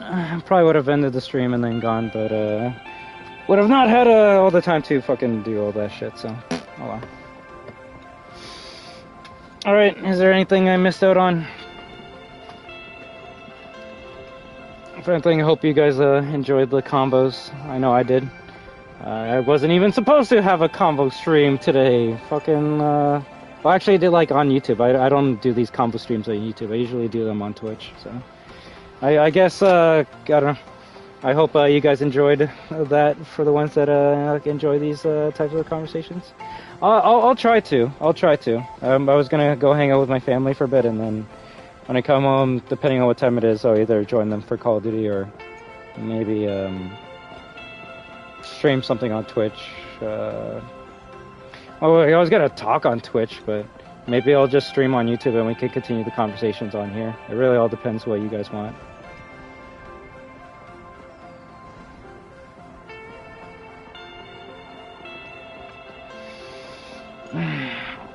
But yeah, let me know if there was anything else I missed out on or need expanding on. Plus, we can always continue more conversations later. How is Invisible Woman? She interests me and I want a secondary?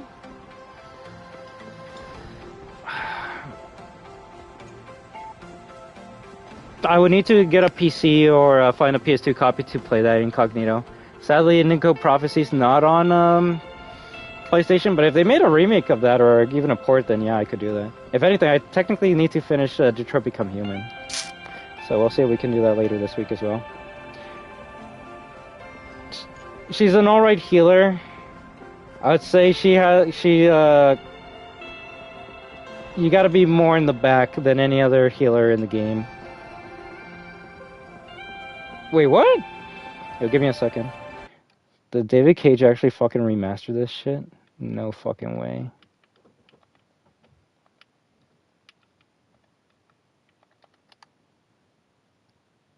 No. Oh my fucking god. What is this doing here?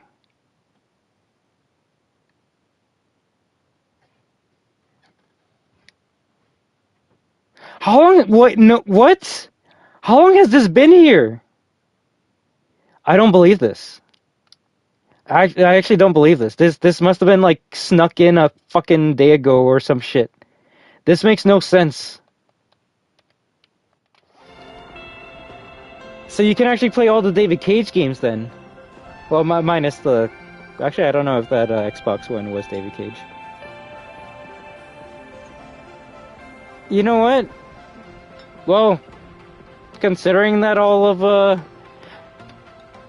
Yeah, no, I didn't even know it was on PlayStation. Fuck, you should have told me about that earlier. Then we probably would have started with that game over Heavy Rain.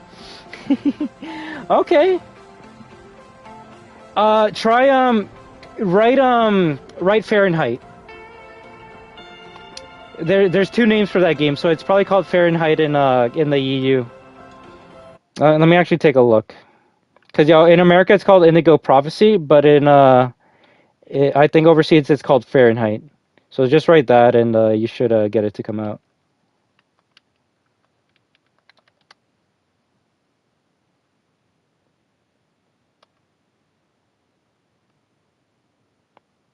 Yeah, it even says in the description for Indigo Prophecy, released as Fahrenheit in Europe in 2005, Indigo Prophecy is the first interactive drama created by Quantic Dream, the makers of Heavy Rain and Beyond Two Souls. Hey, Robbie, they didn't say they made that shit as Detroit Become Human.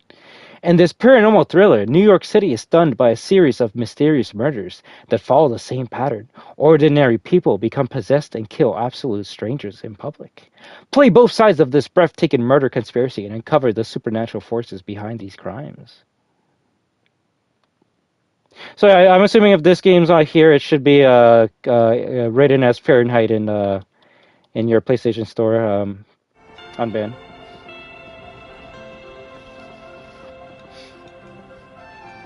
So, yeah, Incognito, I'll see if we can get it soon, and then we'll we'll have a stream of it sometime. Oh, it's there? Okay, nice.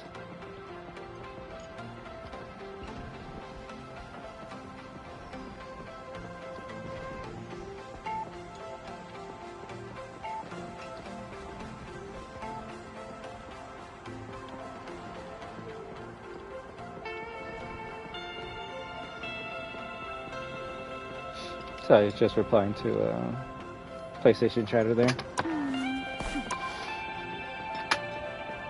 Oh, I know.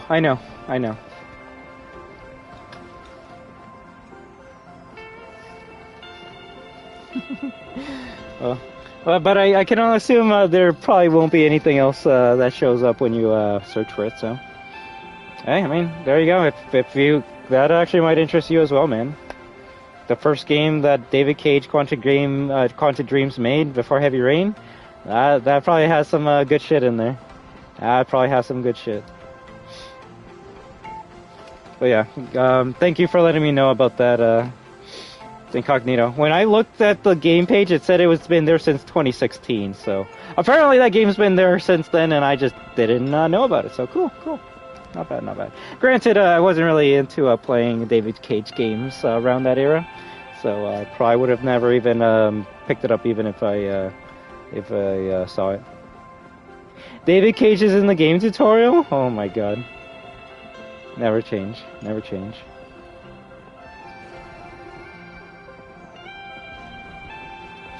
But I would say I want to keep on using Invisible Woman just because of how much fun she is. But when it comes to fighting 1v1s or even healing yourself, you're usually fucked. Invisible Woman does so little damage, it's kind of hard to get a kill. And she literally can only heal herself if she's invisible, or if she's near the shield, which she can only deploy the shield if there's someone in front of her. So, I would say, out of all the healers I use, Invisible Woman is probably the hardest to use because of how much you're kind of like handicapped. Is probably the best way to write it or say it. Also, what the fuck? How come Rocket has this, like, I don't know, summer skin here, but he can't get it in the game? False advertisement! False advertisement! Plus, I see Ultron there. I can't use Ultron. Where is it? Where is it?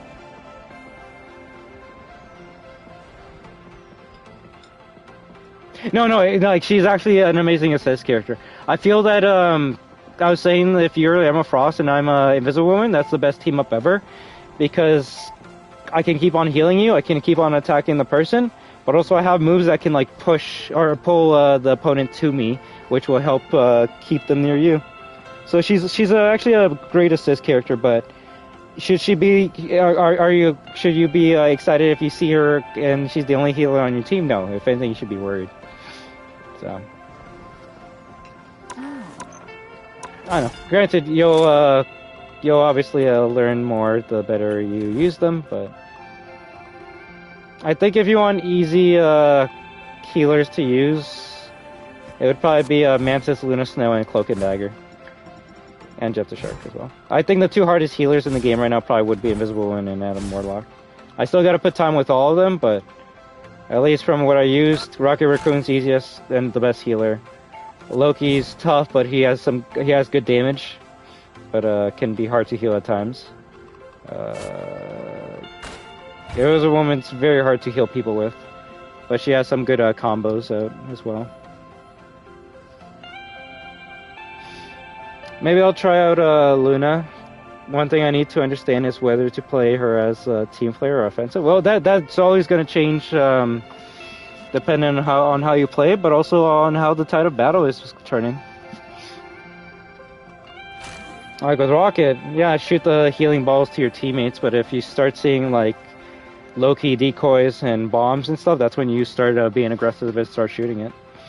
As a healer, you're not always just healing. That you do have to remember to do damage and help out the team by destroying bullshit as well. Plus, I believe her Luna Snow Super has a toggle where it can either heal people or it can make your teammates stronger. So you do have to keep on swapping between being defensive and offensive.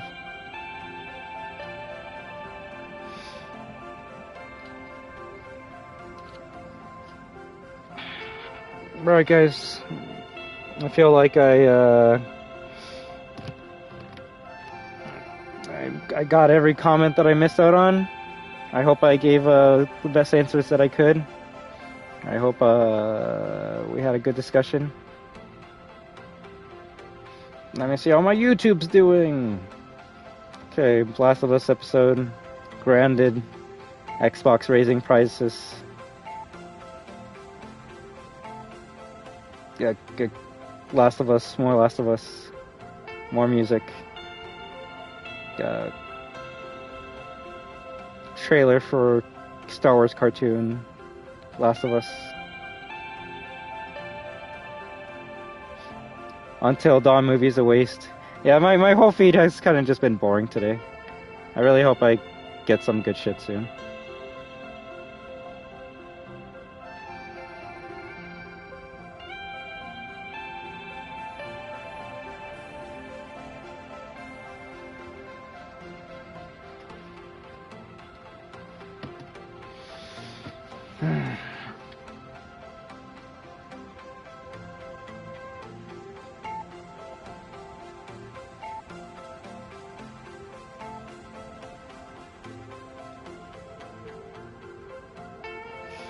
Yeah, I'll try coming back on stream later and gaming with you guys if you want to. I actually don't know how you don't have enough blue coins. I hope you get some more soon.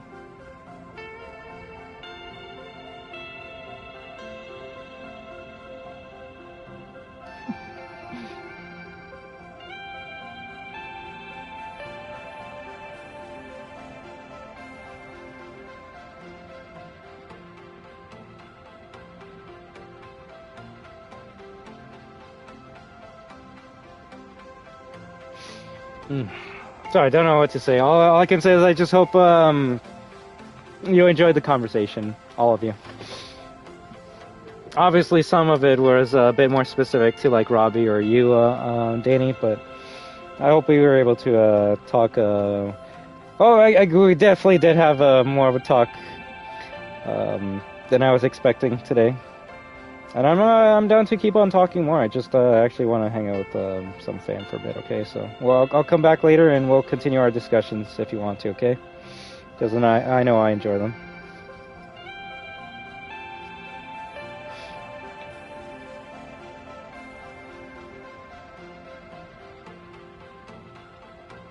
I'm just reading that comment you said where you're like, I told you for 2 years I got offended, bud, right?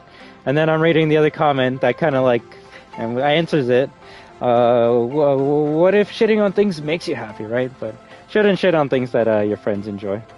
But also, you know, everyone's gonna be different. So, I don't know, just having mature conversations can ease a lot of the bad blood you could have between someone. So, I just hope these discussions helped out a bit. I don't know. I feel like I really hope they're not making things worse, but you never know. You never know. You never know what other people are thinking about.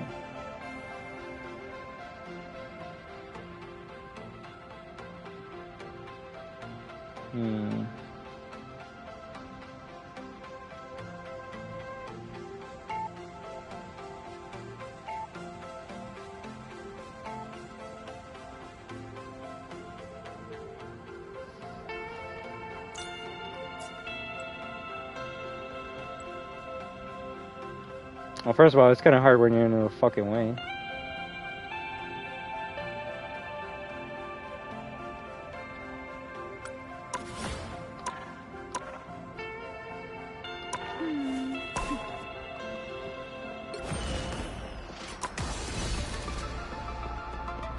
Where the hell did you find an unstoppable molecule?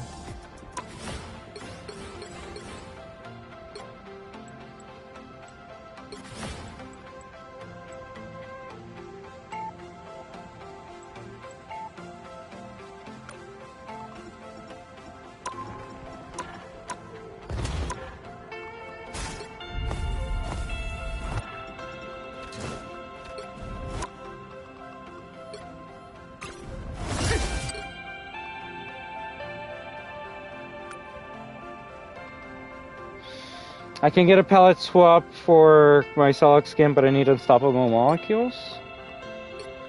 Would you know anything about that, Magic Guy? Oh, fuck! The battle pass. Why didn't you say that? Wait, what? For the classic outfit?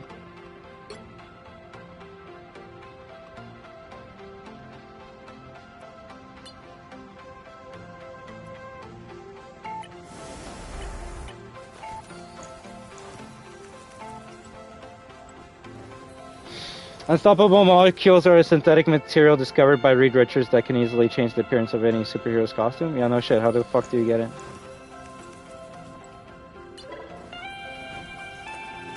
Oh, you pay battle pass money to buy it.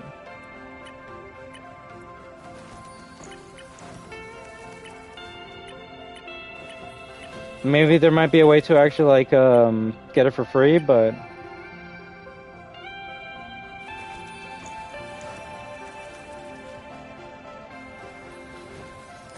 Yeah.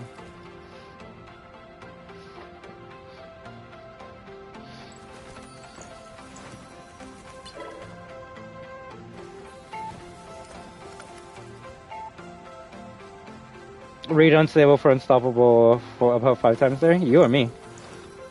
Yeah, you know me. I said unstoppable. I fucked up. I only play Emma, so I guess I ain't progressing on any challenge. Yeah, me too, right? I've kind of only been using Rocket and stuff, so it's kind of hard to get challenges done if it says for me to use the thing, and I'm not using the thing, so we'll see if we can get that challenge started later tonight, alright?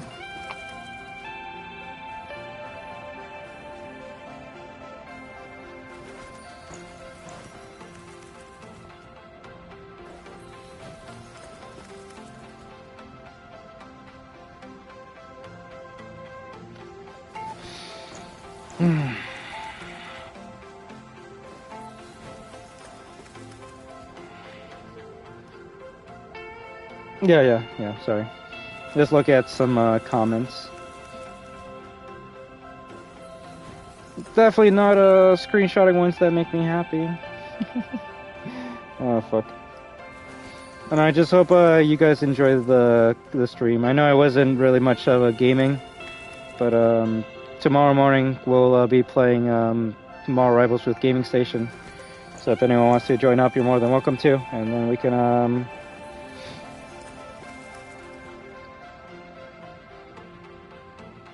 have a good time. But definitely before, definitely. If anything, the questions I have for you, do you want me to ask them next stream? You want me to ask them like in private chat, or up to you? Just because some things I don't get, because I need a bit more expanding, because we've been talking so much about too many random things. For example, when you said if you remove all from your vocabulary, maybe I should learn how to fucking talk, right? Then your jabs would be funnier.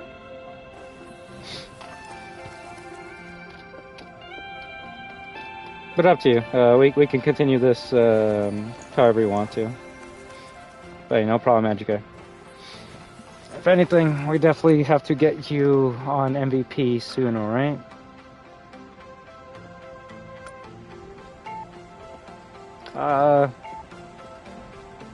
You know, basically everything.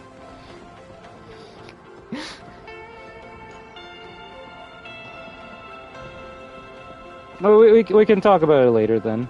I just it's easier for me to understand if I get examples, and then I can be like, oh yeah, you know what, yeah, that makes sense. I need to do that.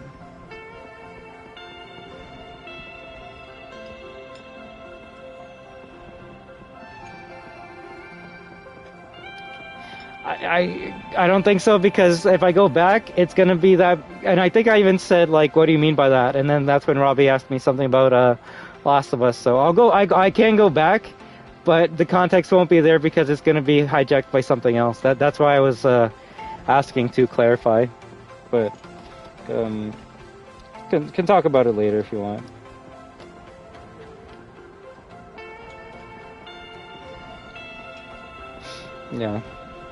Yeah, we'll do that. Unless you just want to say, no, you're stupid, figure it out on your own, then I'll be like, okay, whatever, I guess. I'll be there. I'd rather you just say the second one. That way I can just stop caring. Just say it so I can end the stream. Say it, you're stupid. I don't care about these combos. I want you to feel bad. Go fuck yourself. Say that, and then I'll end the stream.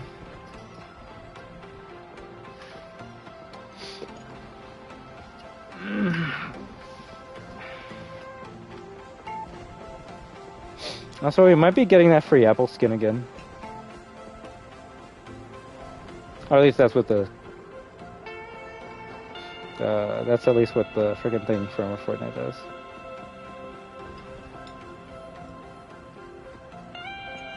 It's shit like this that baits me, triggers me, and rustles my jimmies, brother. It's kinda hard for me to have a respectful conversation with you when you just tell me to go fuck myself. But alright then, I'll go fuck myself. Take it easy, guys. Hope you have a good one. I'll I'll see if I come back later tonight. If not, then we definitely will be playing some more Rebels tomorrow, right? So take it easy. Until next time, remember that you are destruction. WAHOO! Take it easy, Magic Guy, Incognito, Unbanned, Robbie, Luis Totilino. I don't think I've seen anyone else, so take it easy until next time. Have a good one.